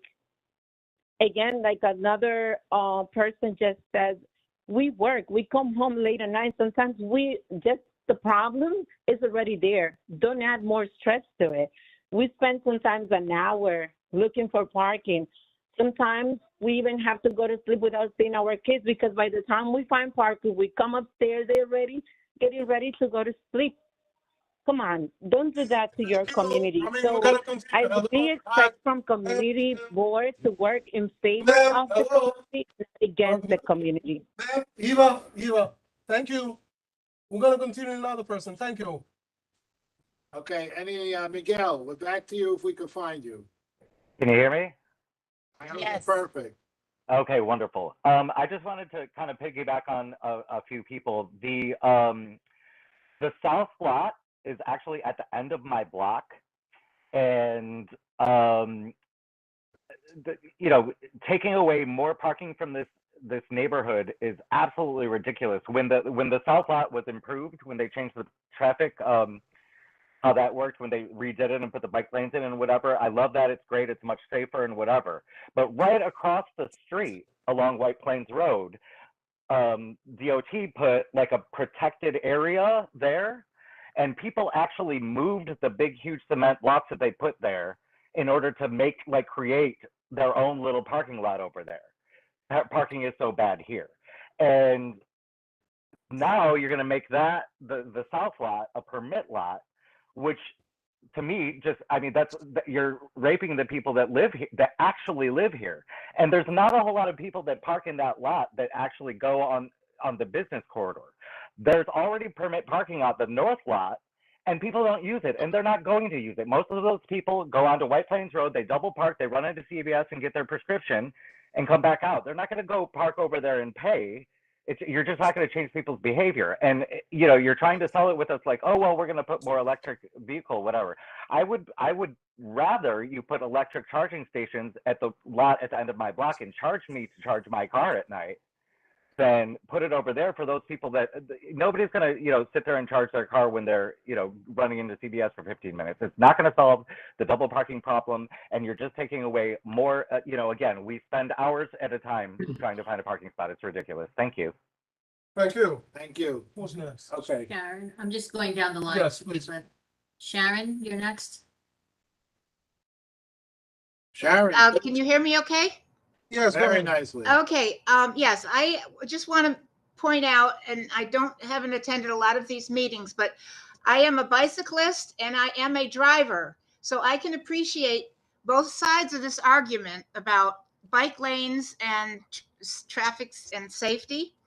And I just want, I live right off Bronxdale and Neal Avenue. So I'm in the middle of this area. Personally, I mean, this is where I live. This is my home. I've been here 20 years. And I just want to say that if I agree with what Keith said about the bicyclists, the bicycling in general, you may not see bicyclists every minute of the day using these bike lanes today, but that's because traditionally the Bronx has been underserved for years because it doesn't have a good network of bike lanes. When you have a good network, and you will need it, like you said, like Keith pointed out, when that train station opens up in Bronx Park, the Morris Park, I'm sorry, I think you're going to see a really good increase in the number of cyclists that are going to need those bike lanes. And I hate to say it, but there are I know the school issue because I drive down Pelham Parkway all the time, and I try to avoid certain times of the day when the schools are getting out, of course. And maybe there's another alternative to where the parents can pick up their kids instead of parking in a one direction, a single lane. What's the word? The one-way street, when that really creates a bottleneck for traffic right on a very busy highway. Thank you. That's okay. Thank you. Thank you. Carol Ann. Carol Ann.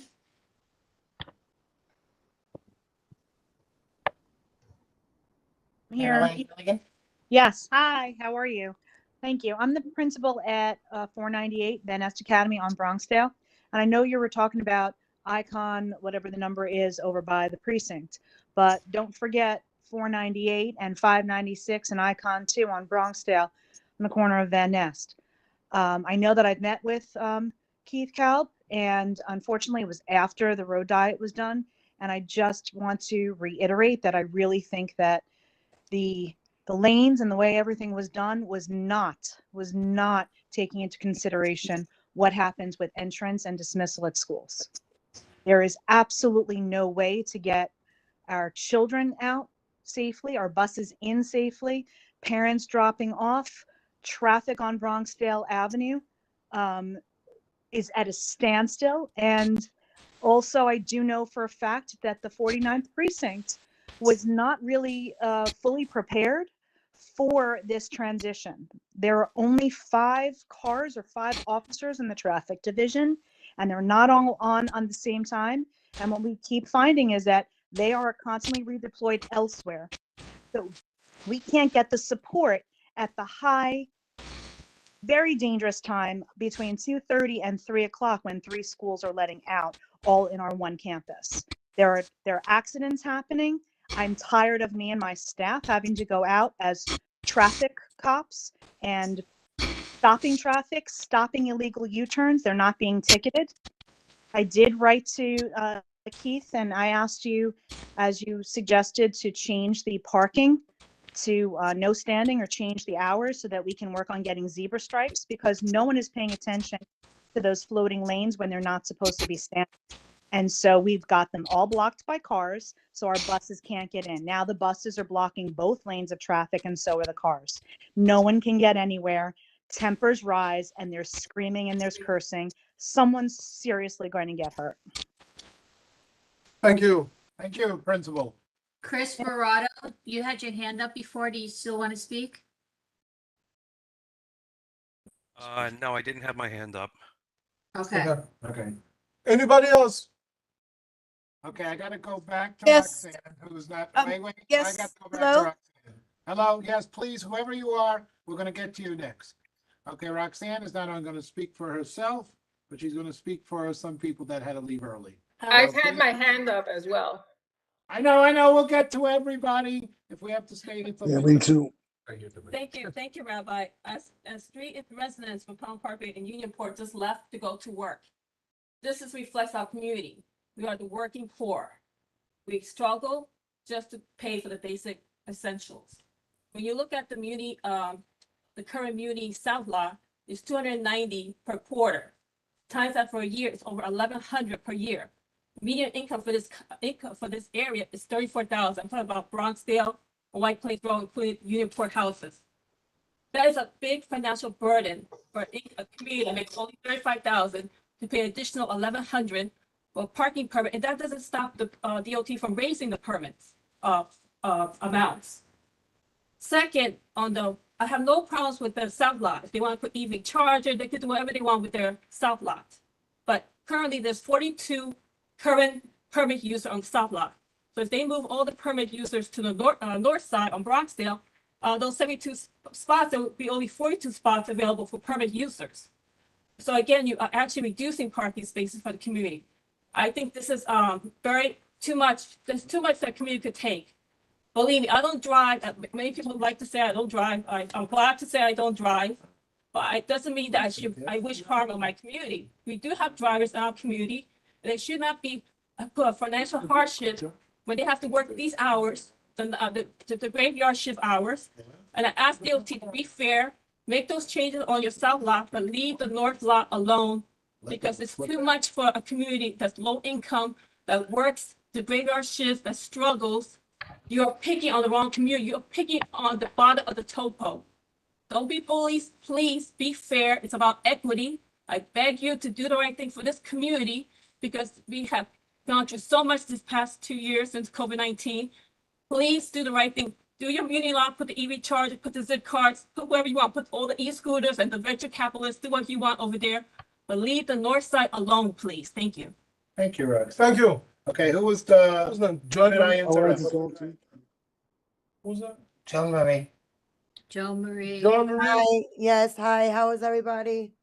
We're wonderful. We're Oh, wonderful. God, I'm just, my mind is blown. I don't even know where to begin. I just really I'm just really scared. Like, I just feel like with everything that's being done lately in my area, and I'm going to say it's my area because I lived here over like 20 years, are we even going to be heard?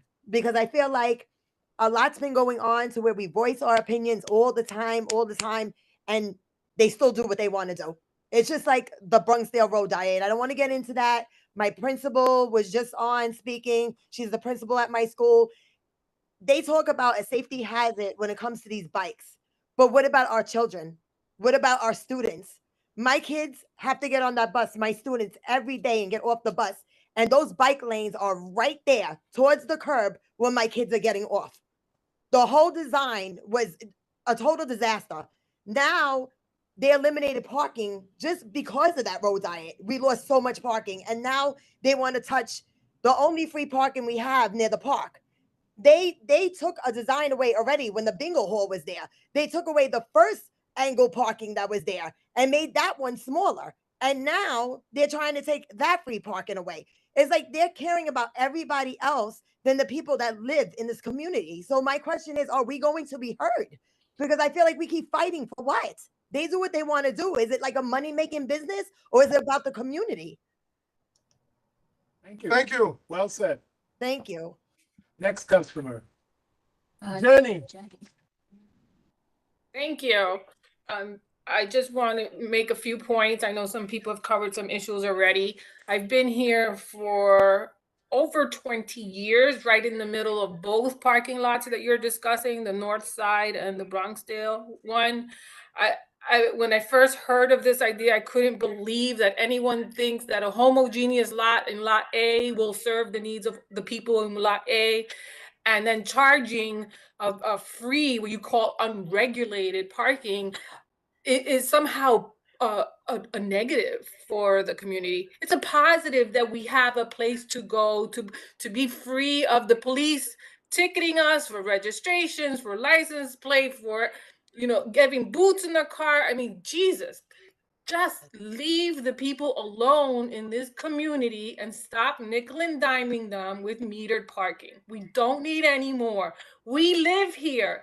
And Keith, I don't want to pick on you, but you look so upset that we didn't agree with this proposal. And I've got to tell you, I'm daily upset when I can't park my car free of worries from anybody, from the cops, from the thieves, from the people who want to steal my anything on the car, mirrors, tires, you name it.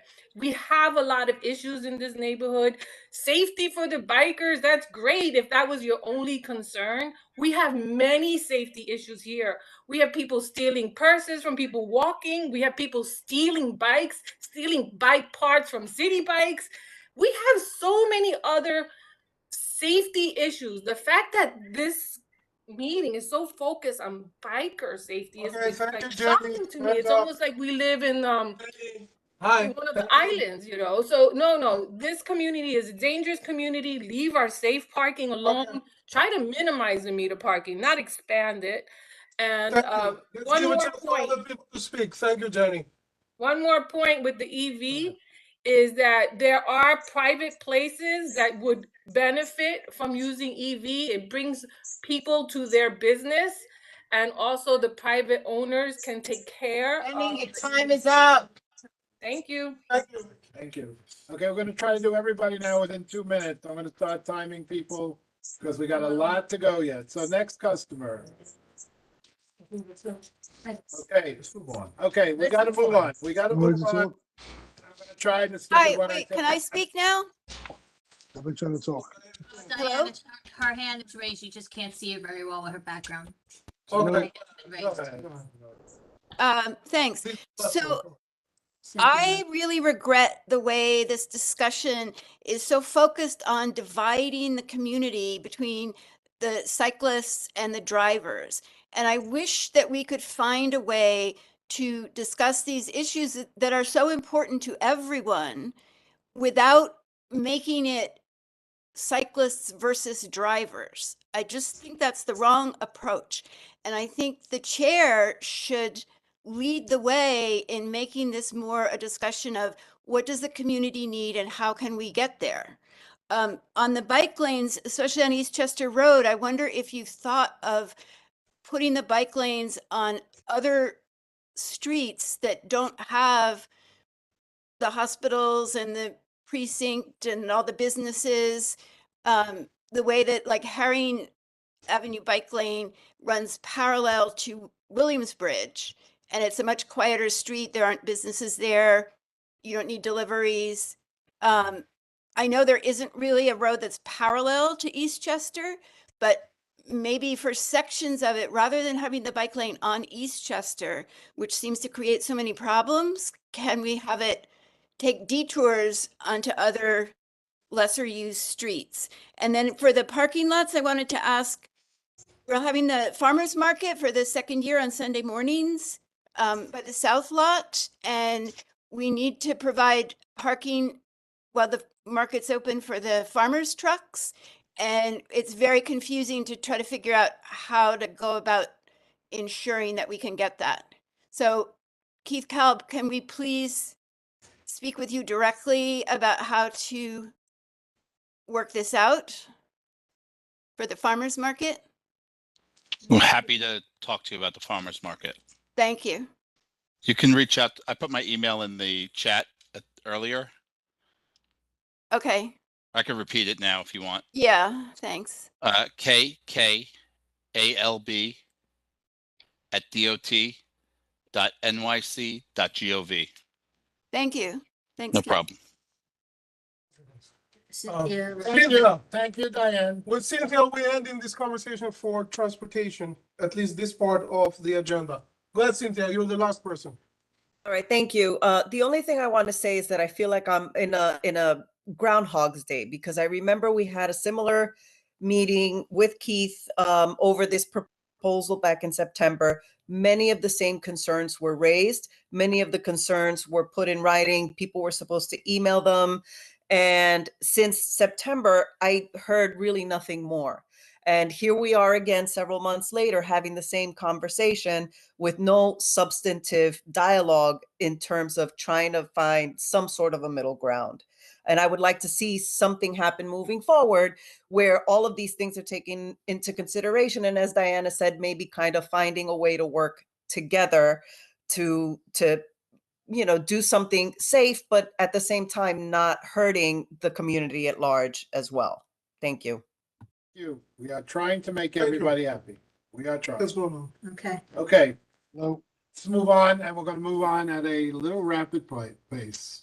Okay, the Icon Charter School. What I know about that is that the cars are now double parking because it's only 7 a.m. to 4 p.m. I don't know how the double parking is gonna stop if it goes from 7 to 7. So if somebody wants to explain that to me, I'd really appreciate it. So basically, the request is that the after school comes out, I think, after 4 o'clock. So they're asking if there's a possibility to extend the no parking from 7 a.m. to 4 p.m.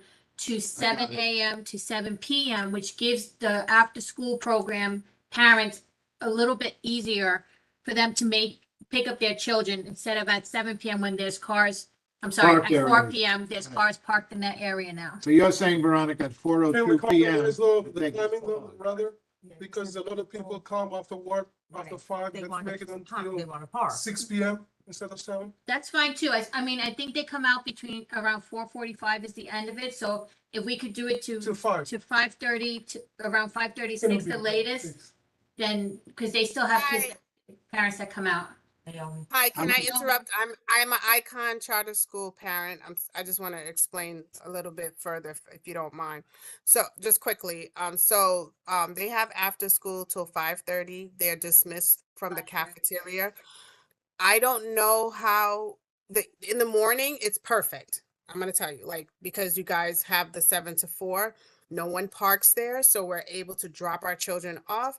Icon is wonderful. They have the teachers and people and security to receive the children and take them, into the school. So it works out beautifully and perfect.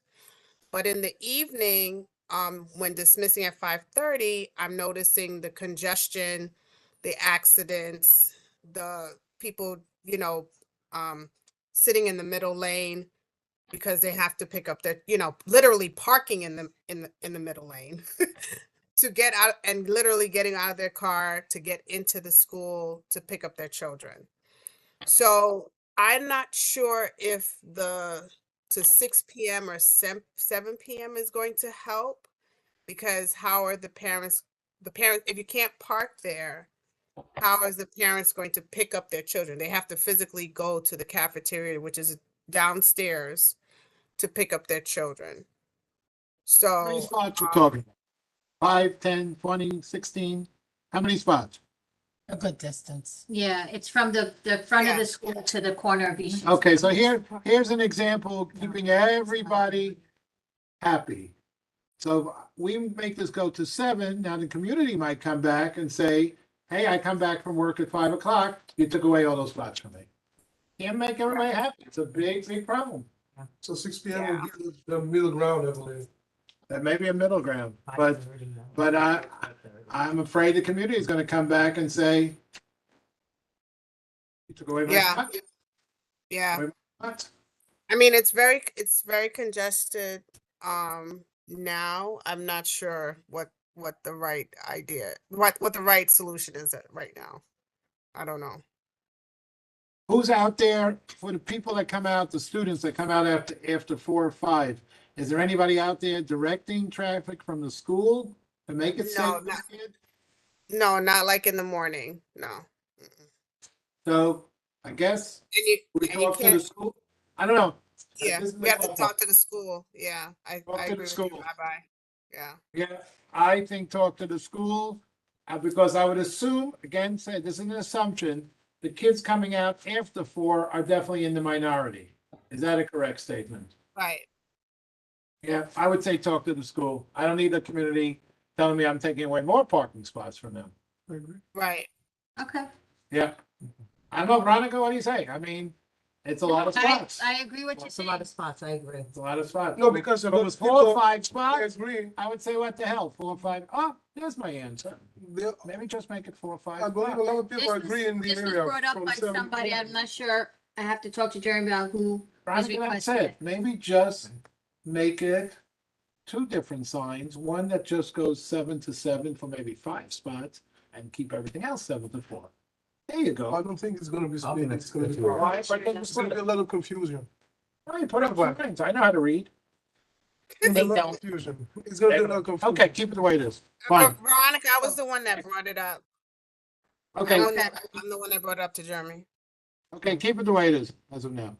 And we will not throw it off the table. This, we'll just keep on monitoring it. Okay. Okay. Go back to DOT. Wow, I'm gonna say, was this a year and a half ago? We started to talk about the Gun Hill Road bus project, and they've moved the 30 bus off of Gun Hill Road. Supposedly that has increased bus movement on Gun Hill Road, but we now have an update, so I am going to turn it over to who, Keith? I don't know who's speaking about this. Welcome back. Thanks for having us again. Yeah. Today we're up to Tuesday. We have Sarah Fella, who's our project manager for our transit development team. I'm sure there are other folks, but out of the interest of time, I'm just going to let Sarah share her screen and let her get into the presentation. We are partnered here with the MTA, who is also here with us, but I'm not introducing everybody because it's already 8:43 p.m. That is correct. Great. Hey, everybody. I'm going to try to respect everyone's time and be thorough but brief. How much time do I have, Rabbi? You look like a nice lady. I'm going to give you 4.5. Okay, great. I'm going to set the timer on my phone right now. So again, my name is Sarah Feller. I am I'm on DOT's bus priority team. This is our 4th presentation to Community Board 11 about the Gun Hill Road bus and pedestrian improvements. This project dates back to 2019. We've spent the past 3+ years, working, presenting to the community boards, boots on the ground, walking down Gun Hill Road, getting to know the street, and making sure that we have the best proposal we can have. We're looking at bus lanes. We're also looking at 20 intersections of pedestrian safety improvements. So it is a project that benefits the buses, that benefits pedestrians, that makes Gun Hill Road safer for every single person who uses it for all modes of transportation. Again, this presentation is the same, largely the same as the one we presented last time, so I'll be really quick. More than 40,000 bus passengers a day on the routes that use Gun Hill Road, one of the busiest routes in the Bronx. Bus speeds on Gun Hill Road are really slow, less than 5 miles an hour sometimes a day. Gun Hill Road has a really big issue with safety. In 5 years of data that we looked at, we saw nearly 5 people injured every single week on average on Gun Hill Road. That is inexcusable. Gun Hill Road needs to be safe for everyone who uses it, whether you're walking, whether you're driving in a car, whether you're a kid going to and from school. And that's why safety is a big part of this project. We did on-street outreach in addition to our outreach with the community boards and with elected officials and schools and so on. In particular, we spent time out on the street talking to folks, and especially talking to bus riders and asking them what would make your bus ride better. We heard, number 1, faster service. Number 2, more frequent and consistent service. Number 3, less crowding on the buses. And we know from 15 years of experience, working to make buses work better, help get folks from A to B faster and on schedule all over the Bronx, that bus lanes can help address all of those issues, because when you get a bus out of traffic, it's not just faster, it also it makes the ride more predictable and keeps it on schedule. Some of the feedback we got here, I wish the bus would be more frequent and faster. The buses are on time, it's the traffic and congestion, so on and so forth. This is what we heard. I'll take you through it block by block, but basically we're looking at, again, for most of the CB11 section, if you can follow my cursor here, Number one, offset bus lanes. So we are keeping the vast majority of the parking the same. And I really want to reiterate that we are not touching the vast majority of the parking on this part of Gun Hill Road. You can see that this is an example of an offset bus lane where you have all the parked cars here and the bus is in the lane next to the parked cars. We also have a lot of painted pedestrian space, like in the top right here. Again, this painted space, it is physically separated with a vertical element. And we have different kinds of vertical elements to make sure that those spaces are respected, that they remain pedestrian spaces. And what this does is it shortens the crossing distance for pedestrians, and also improves visibility. So cars can see pedestrians coming, pedestrians can see cars coming. That's how you reduce crashes, reduce injuries, and reduce fatalities. We also did some of these pedestrian spaces in concrete. And I know metered parking is not a popular topic tonight. We hear you loud and clear. There is very little of it as part of this project within CB11, but there is a little bit on blocks that have businesses to make sure folks can access those businesses. I'll show it to you block by block now. I'm at 3.5 minutes. Again, so I'm going to be really quick, but you can see the offset bus lanes. Those are next to the parking lanes here. There's a couple locations where the bus lane goes to the curb, like here around Boston Road, like if you're looking from left to right. And that's in order to fit a left turn lane. So there's left turn lanes here approaching Boston Road. Those actually make it better for traffic and they improve safety. There are a lot of pedestrian spaces, those painted spaces, you can see them in this kind of brown paint here. For example, here at Boston Road, here around the corner at Pearsall Avenue and Gavan Avenue, where there's a missing piece of sidewalk that we're filling in. There's also a brand new island that we're going to put in concrete here at Gavan Avenue and Pearsall Avenue. That island already exists now, but it's just diagonal lines painted on the street. We're going to make it a real sidewalk, so it's actually a safe place for pedestrians to wait to cross the street. Next few blocks, again, the bus lanes continue. We have left turn lanes going on to Burke Avenue. Here's another this wedge spaced here at Burke Avenue. Again, this is currently diagonal lines painted on the street. We're going to make it an actual sidewalk, so it's actually safe for folks to cross. Fish Avenue, Seymour Avenue, again, some big pedestrian spaces. The goal is to make these intersections standard, T-shaped or cross-shaped intersections. So drivers can't turn at 50 miles an hour. They have to slow to a regular speed to cross, and that gives them more time to see pedestrians and more time for pedestrians to see them. You see more of the same here, passing the 5 train station, getting towards Fenton Avenue, Eastchester Road, Arno Avenue. The eastbound bus lane heading towards Bartow Avenue ends at Eastchester Road. The westbound bus lane begins at Bartow Avenue. And again, we have more painted pedestrian space all the way out to Gunther Avenue. Curb regulations, as I mentioned, we tried to keep the parking the same as much as possible. And for the most part, we did that. The red boxes here are the short segments where we did have to repurpose a few parking spaces to add left turn bays, or in one case to add more pickup and drop off space in front of the 5 train station, so folks can actually get out of the car safely and not have to walk in traffic when they're getting dropped off or picked up for the train. We're also adding some parking spaces in green here, and the blue lines are locations where we're proposing to take parking and meter it. And again, I know that's controversial. We tried to really limit it to the locations where we really, really need parking for businesses. Similar here between Eastchester Road and Gunther Avenue, there's a few parking spaces that be repurposed to add a new left turn lane onto Eastchester Road, but we're adding parking spaces back on the same block and the next block over and in other areas. Traffic analysis, ultimately the effect on traffic is it would take about 10% fewer vehicles to make traffic after implementation, to make traffic comparable to the way that it is today. Additionally, we're able to give Gun Hill Road a little bit more green time to help keep traffic moving. Traffic hotspots in this area are mostly just around the 5 train station. We're going to pay extra attention here before, during, after implementation to make sure things are working the way that they should and making tweaks as needed. As I mentioned, a lot of the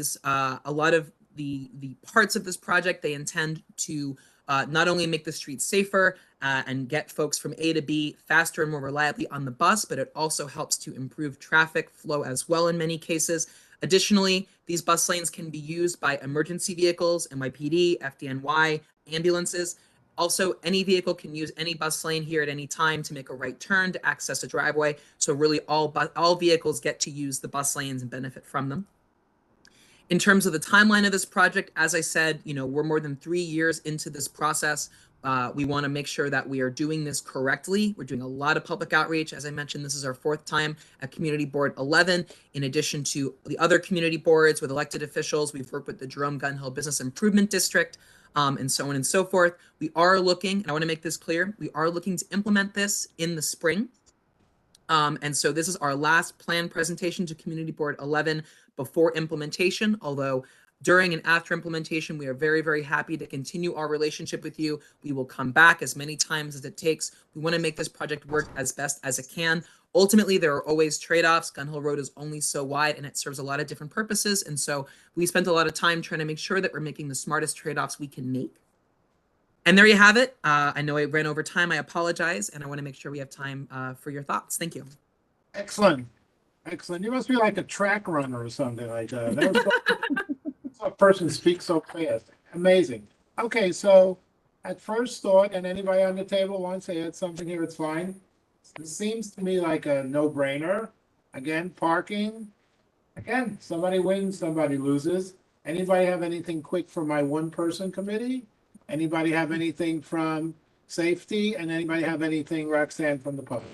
Okay, this sounds really like a no-brainer to me. Just a quickie. Since you got rid of the bus, the 30 on Gun Hill Road, major improvements, minor improvements, or no improvements? MTA, could you speak to that? I think Yeah, MTA where left the is it? building. Excuse them. MTA went to catch the train. Could you repeat the question? Yeah, since you got rid of the 30 bus on White Plains Road, on Gun Hill Road, has there been any major improvement of movement of traffic on Gun Hill Road? I know it's only one bus, but did it dent it at all? Okay, so I guess that's more of a question for DOT, actually. But I just threw it to you. I'm sorry, just to clarify, the bus speeds on the 30? MTA question. I think they're saying with the BX30 bus no longer going all the way across Gun Hill, has that made traffic better on Gun Hill? Because it's That's the question. That's the question. That is the question. Has it made the traffic better, not the bus speeds? Yes, traffic. Yes, traffic. Maybe I said bus speed. My fault. I'm not sure. I mean, I don't think that it would have a particularly big effect on traffic. I mean, that bus, taking a few buses off of the street, ultimately cars and trucks are the biggest part of traffic. So I'm going to assume that it's not been a big difference. And it's also kind of hard. There's so many other factors. It's kind of hard to isolate that one out, but we can look into it. Okay. You are dismissed. I just tell you what I've seen, that it's not made any improvement. It's just pedestrians have farther to walk to get to another bus. Yeah. The truth of the matter is, to increase Gun Hill Road, you'd have to widen the street major-wise. Yep, few more lanes. Okay, thank you. Whoever was speaking about good old Gun Hill Road and everything, we appreciate your presentation and thank you for staying within the limit. Thank you. Okay. Appreciate you. Take care. What? Take care. Take care. Take care. Thank you. You take care also. Rabbi, thank you for and the committee, thank you very much for making time for us this evening. Wait, we're not done. Keith, we're not done with you yet. Keith, What? we're gonna pay for overtime tonight, Keith. Okay, Bronxville Avenue site visit. Sarah, follow-up. can I let some of the project managers Go, go? let them go. Yes. Sarah, thank you very much. Excellent job.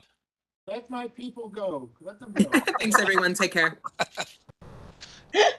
Okay, so now I'm reading Bronxdale Avenue site visit follow-ups.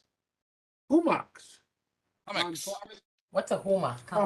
No, I'm reading what it says The here. bumps, like And right somebody's gonna tell me what a hummock is. It's the bumps. The hummocks on Morris Park Avenue, east of Bronxdale. And number 2 is Barnes Avenue lease mapping issue north of Bronxdale. Do me a favor, Mr. Cal, try to do each one of them in 3 minutes. I will do them in less than that because I don't have updates for them. Okay, that's it. That's it. Right. I didn't even realize that was for us, honestly. I missed those on the agenda. That's my oversight. So what's the problem? I'll talk to the table here. What's the problem with the hummocks? On Morris Park Avenue in Bronxdale, right by Rite Aid, it's a very bumpy. Wavy. The road is wavy from the pressure of we do have this at other locations. I will check. We did add it to a wear and tear. I don't have I honestly did not, I honestly missed it on the agenda. We did put it in for a repair. I don't have an update on it. And I don't want to say it was fixed without knowing for sure if it was fixed, but we did put it in after that meeting.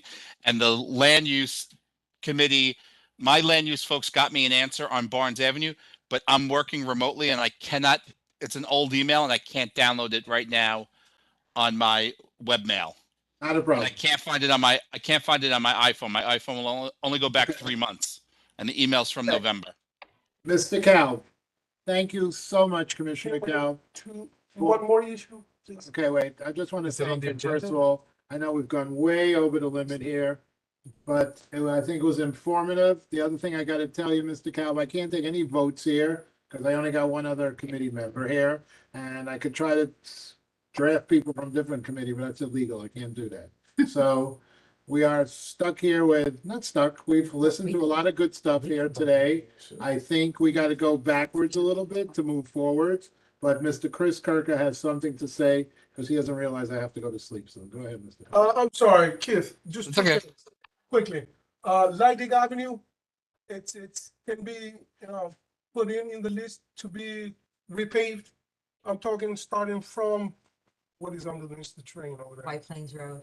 No, going further out, going from, it's in Mulliner? Mulliner. Lighting Even starts before around that, Mulliner. Between And goes Williams. past the Bronx Park East. Yeah, if it can be Yeah. repaved again, I know you paved from Williams Bridge Road to, they paved that one and they put the bumps. That was done. Yeah, but that was Yeah, but years still, ago. If you can put it, I'm talking about Williams Bridge all the way down to White Plains Road. That one. Chris, and if Green you Sky could do me a favor and just send me that in an Absolutely. email tomorrow so that I Yes, have no a problem. record of it and we can log it and keep a track of it. Right. Perfect. We're more than Okay. happy to take a look at it. Lighting. And Meese Avenue also, from East Chester Road all the way down, because I believe Meese Avenue, it's used now for 49 precinct to go from east to west. They cannot use, well, they try not to use too much Allerton because Allerton has lights, so they try to avoid that. So it's mostly used by the police. So, no, that's what I believe it is. And it needs a little bit of paving because it's very bad. From East Chester Road all the way down to Laconia, past Laconia. Yeah. Because Laconia goes deep in. I should say Williams Bridge Road, probably. Okay, again, I'll send it to you. happy to look at those segments of roadway. Feel I'll free do to that. just send us a list of streets with segments and we will take a look and see if we can add it to the schedule, to I the appreciate fiscal 24 schedule. Thank you. Appreciate it. Thank you, Chris. And Rabbi, I got Yes, sir. new business. No, Not there. I- Not there yet. We're not there yet. But Not there yet. DOT is gonna stay on, because it looks like MTA left.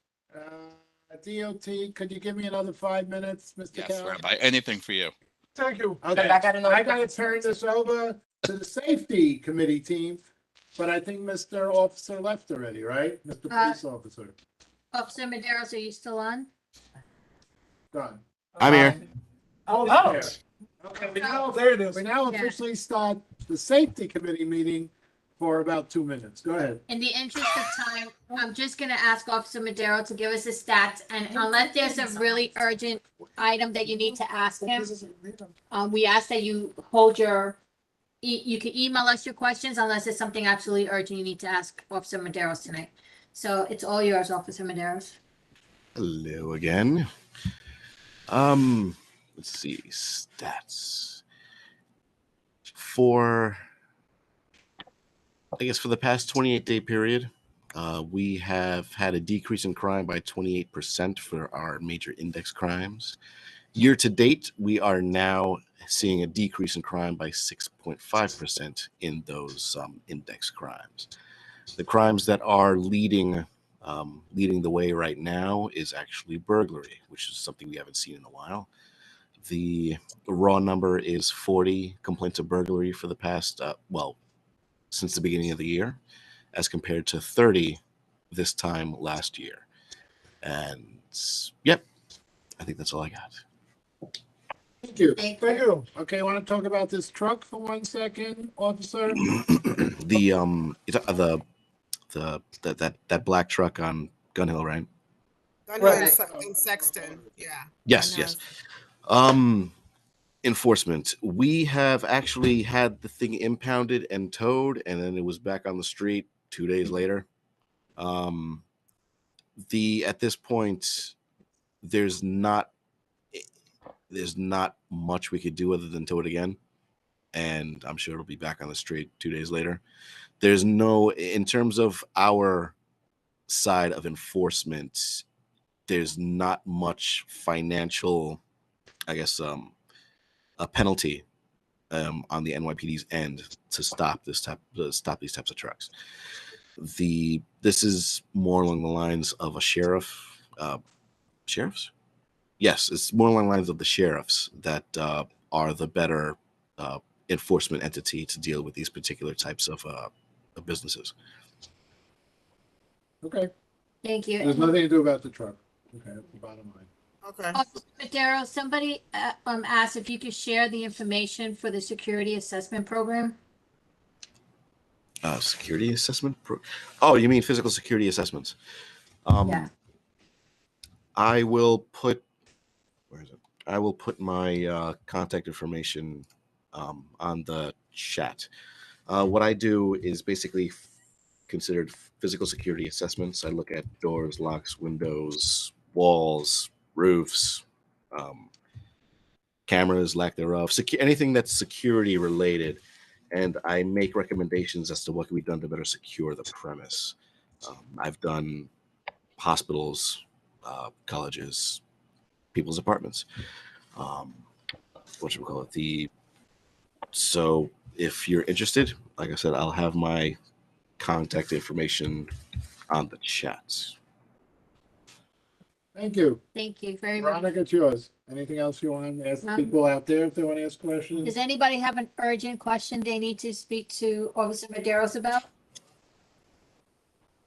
Okay. Okay, if not, then you can email us and we can forward the questions to Officer Maderos. Thank you, officer. Thank you. Continued luck and don't retire so soon, okay? We need you. Okay, We'll see. thank Have a good one. Okay, thank you. Now we're gonna go. All business. No, what about gallery? I can't. Gallery, I'm sorry, gallery. My bad. Gallery. Gallery. If I can, Keith, thank you for staying on. It's Gene DeFrancis, Allerton Merchants. Recently, we had a couple of bus stops removed. There's no complaints about that I've received. However, the bus shelters are still in place, and every now and then we have a couple of people that are sitting at this stop.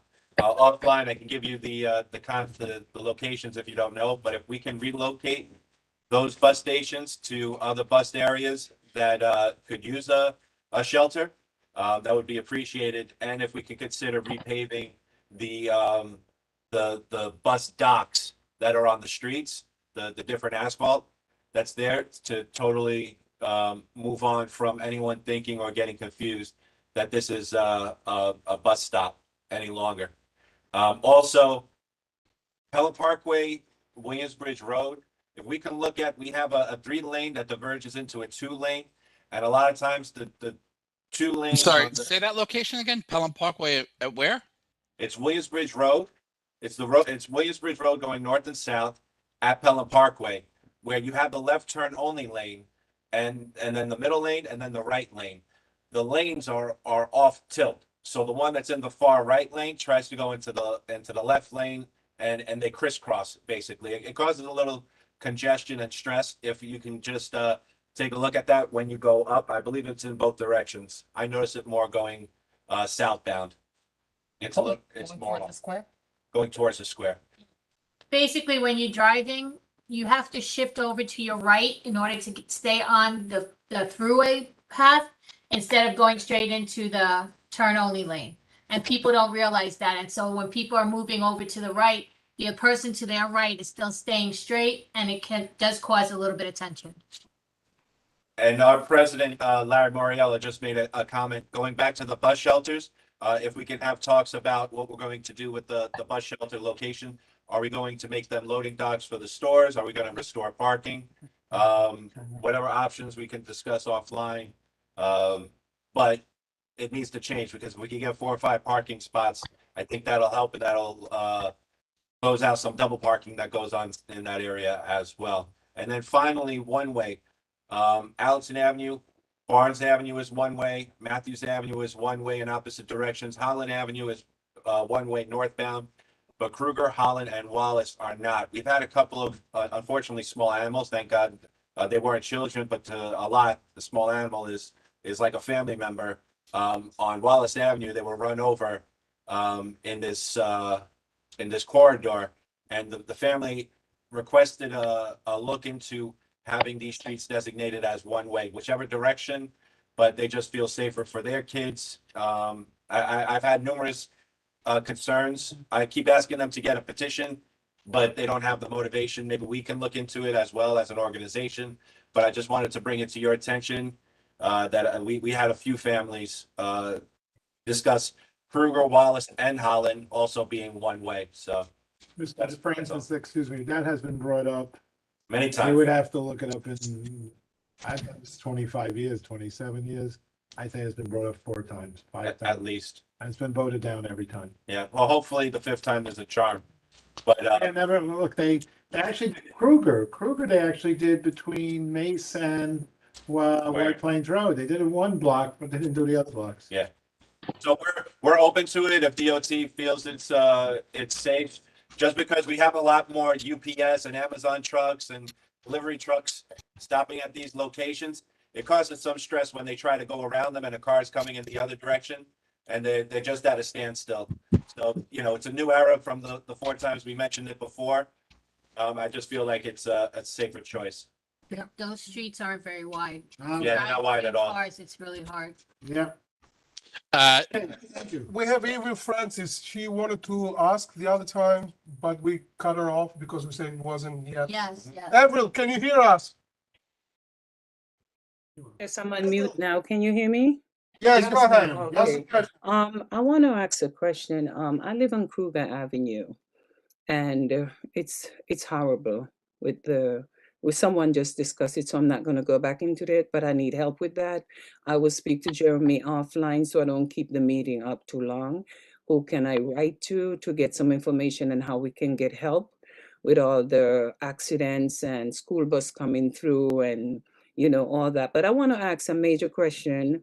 We have a problem where all these illegal cars come in and blocking your driveways without license plate. And I recognize how they're doing it. When the street cleaners come around, they still park there and they park in front of your house and they refuse to move because they don't have no plates on where you could give them a ticket. And so we wanted to put a line to say, don't park here. Is it illegal? Can we do that where you could mark the sidewalk where your driveway ends so that people will know that they cannot park in your driveway? It's illegal to park. It's officially, what I know, it's officially illegal, but people do it. That's my answer. 100% illegal. Yeah. Okay, so what's the best thing? Best thing to Is do that? Police Officer Medeiros still on the call? No, he dropped off. This is an enforcement issue that should be handled by the police department. Illegal parking is an enforcement matter. Miss Francis, yes. everybody, Miss Francis, the way Yes. everybody's going to tell you to do it is the following. You got to call the police department and get the car ticketed. Once, now if they don't have a license, I don't know how you do that. But then You can after issue a that, summons on the VIN number. okay, and then after that, and you'll correct me, Mr. Keefe. After that, you got to call any tow truck company in District 11, and they will come and tow the car, and then that person has to go get back his car from there, and they don't charge you anything. Is that right, Officer Medeiros? But during the street cleaning, you have 3 and 4 of them. It become a habit where we realize what they do. The plates that they stole to put on the vehicle when they want to drive and go places, they take them off when they come, put them in the trunk until they're ready to go again. Why isn't it the police don't? Why is it that no one come out when it's street cleaning to tow those vehicles? That would send a message. Yeah, that's. So if they're throwing on a stolen plate, there's a plate on it. It may not be. It's gotta be an operation. Right. Conjunction of. It may not be a Police valid precinct. plate to the thing, but because it's a plate, sanitation cannot do anything. Yeah. Okay, that's a new one, Miss Francis. I guess. We'll call Mr. Kirker tomorrow in the office, and he will definitely do some extensive research of finding out how we get control of these plate swappers. Okay? What, can somebody put the number there for me? The office. Oh, call the office. Okay. Okay? Okay, Thank you, thank you. Miss Francis. Have a wonderful evening. You too. Sure. What? New business. Hey, I'm not finished. I'm still doing good. I know how to count to 9. I'm doing all right. Can't go over 9 next week. I'll be in trouble. Okay. Anybody else have to talk about galleries? Okay, thank you. Now, motions. We don't have any motion. I don't have a quorum. Yeah, I'm sorry. I'm up to old first. Then I go new. Old people with old business. I'm not old, but That's how I it got says. old business. It says old people with business. Okay, I've brought up many times, numerous times over the years. We're excited. Numerous times over the years, and also recently, this fiscal year, I'm still waiting on Pelham Parkway, the painting on Pelham Parkway by the Amtrak and the paving over the Amtrak. You got these large craters of potholes over there when you're coming off the Hutch, and people are losing, their tires are getting spiked by the rebar, and then they're breaking down in the roadway there. So something, both sides. Okay, I do know the potholes are really crazy going westbound, but it is both sides. And I'm just wondering what century will the painting and the paving commence? That's for you, Keith. Keith, you're on mute. Sorry, I had such a great opening line there. You all missed it because of my because I can't figure out how to use WebEx. So if we're talking about the concrete bridge over Amtrak, is that the area that we're talking about? Yes. Okay. Yes. Two things to keep in mind. It's a concrete roadway. Markings don't stick very well to concrete. That's why we do markings on asphalt. Our markings are meant to be on asphalt. We did do some resurfacing in the area, but we cannot do the bridge because it's concrete. We will check with our bridge division. I am almost sure, because I'm going to kick myself in the butt for saying this, but I'm almost sure that we are scheduled to do a rehab of this bridge. I just don't have the details in front of me, but I will check. So this is actually a bridge structure. It's not a roadway. I'll check with our bridge division. I remember the presentation you mentioned about the Hutch Bridge. Pelham Parkway over Amtrak. Let me check with our bridge division. Okay. The Hutch Bridge is all of that was resurfaced already. Piece over that is also a bridge, but that is an asphalt. It's a concrete base, but it's asphalt on top over the Hutch. Okay, because something's got to be done about those huge craters of potholes. We'll take a look at it, and I'll see if I can get an update. And you got to figure some way to paint these markings, because it's like a free for all. Because people are either going on the wrong side of the road, or they're like taking up multiple lanes because they don't know where their area is supposed to be. Okay. Thank I'll you. check. Keith, another thing, if I may mention it, since now exit Pelham Parkway West on I-95, it's closed because of the working they're gonna start on the bridge. Partner access you're talking about. I-95 is a state DOT project. No, Park but for wait, access. hold on, I didn't finish. Oh, The exit now that is used to get into Pelham Parkway is the one exit that goes on Orchard Beach. 8B.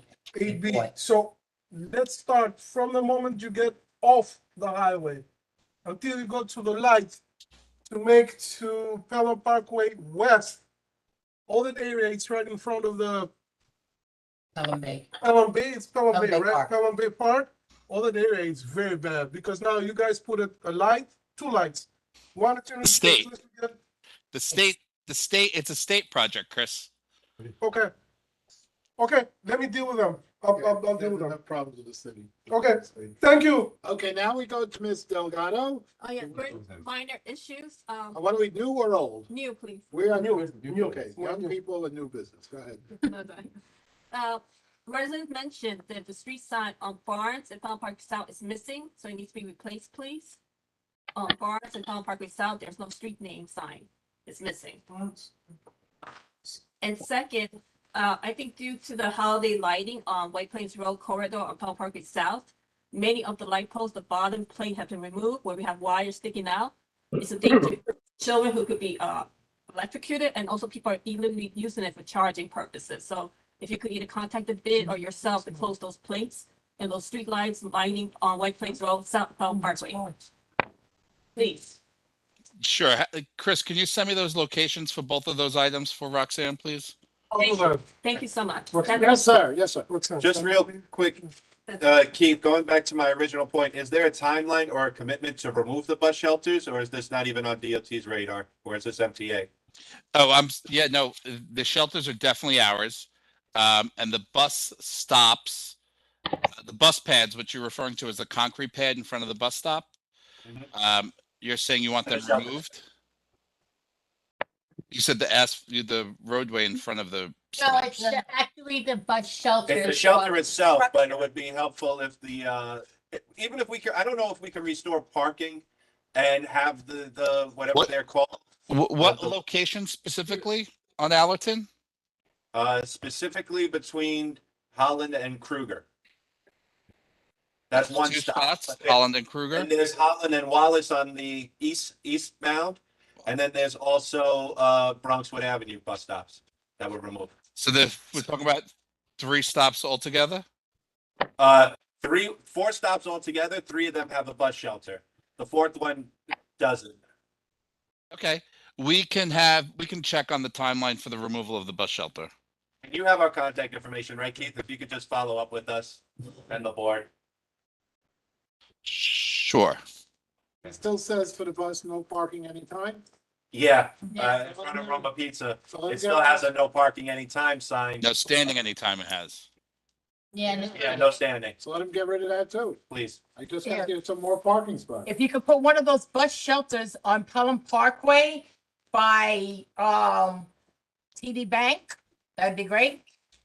Listen, those are Alton bus shelters. Okay. We're stealing my bus shelter. So once a bus shelter gets removed, it cannot be replaced. They're not interchangeable. What we can do is if the board wants another location to be looked at for a shelter, we need a separate request. So if there's a location, Debbie, Debbie, if you want another location, just have the board send us a letter. We will cite the location and see if the sidewalk is wide enough for a shelter. Pelham Parkway. And if you could just guide us on that, Chris, if we can talk more or whomever about rotating some of the shelters or just removing them first and then. Thanks, Keith. Thank you. Thank you. I'm gonna do public gallery session. I mean, I guess. No, we did gallery. Okay. Motion to adjourn? Wait, I have one more gallery question. For sleep. Keith Kalb, the ponding situation on the sidewalk, the south side of Mace between Barker and Olinville, any progress on that? Not that I'm aware of. No progress that I'm aware of. Yeah, can we follow up with you? I mean, is there anything You can from follow up. us? I think we issued violations to the property owners. No, the problem is that the road is domed so that the water runs off the side, and the curb, which I think is DOT, not the not the owner. Right. There's no curb. The curb is like lower than the sidewalk or the road. Right, which So the water curb flows from the matches the road sidewalk, right? over onto the sidewalk. So it's a road problem as well as a sidewalk problem? So the road is intentionally domed, right? It's curved in order for the water to go to the curb and then from the curb to the catch basins. So if the roadway is overlapping on the curb, it's likely that the curb and the sidewalk both need to be raised up. Yes, and DOT is the curb, right? Not the homeowner? DOT is the curb, that's correct. Okay, But we won't do the curb until the sidewalk's done. thank you. We won't do them separately. The sidewalks and the curbs Asking about are- this for years, and this is the first time I've heard that answer. But I'll email you so we can figure it out further. Okay, Because happy to do so. the entire sidewalk is impassable. People have to walk in the road. Okay. Okay. We're aware of it. All right. Thank you, Diana. Thank Thank you you. again, Keith, Thank and you. all your Motion to adjourn? staff. I appreciate it. Motion to adjourn? Aye. Second. I second it. Well, yeah, that's good, because we don't have a quorum anymore either, so. Have a good night, We're good. everybody. All right. Night. Thank you. Good night. Thank you.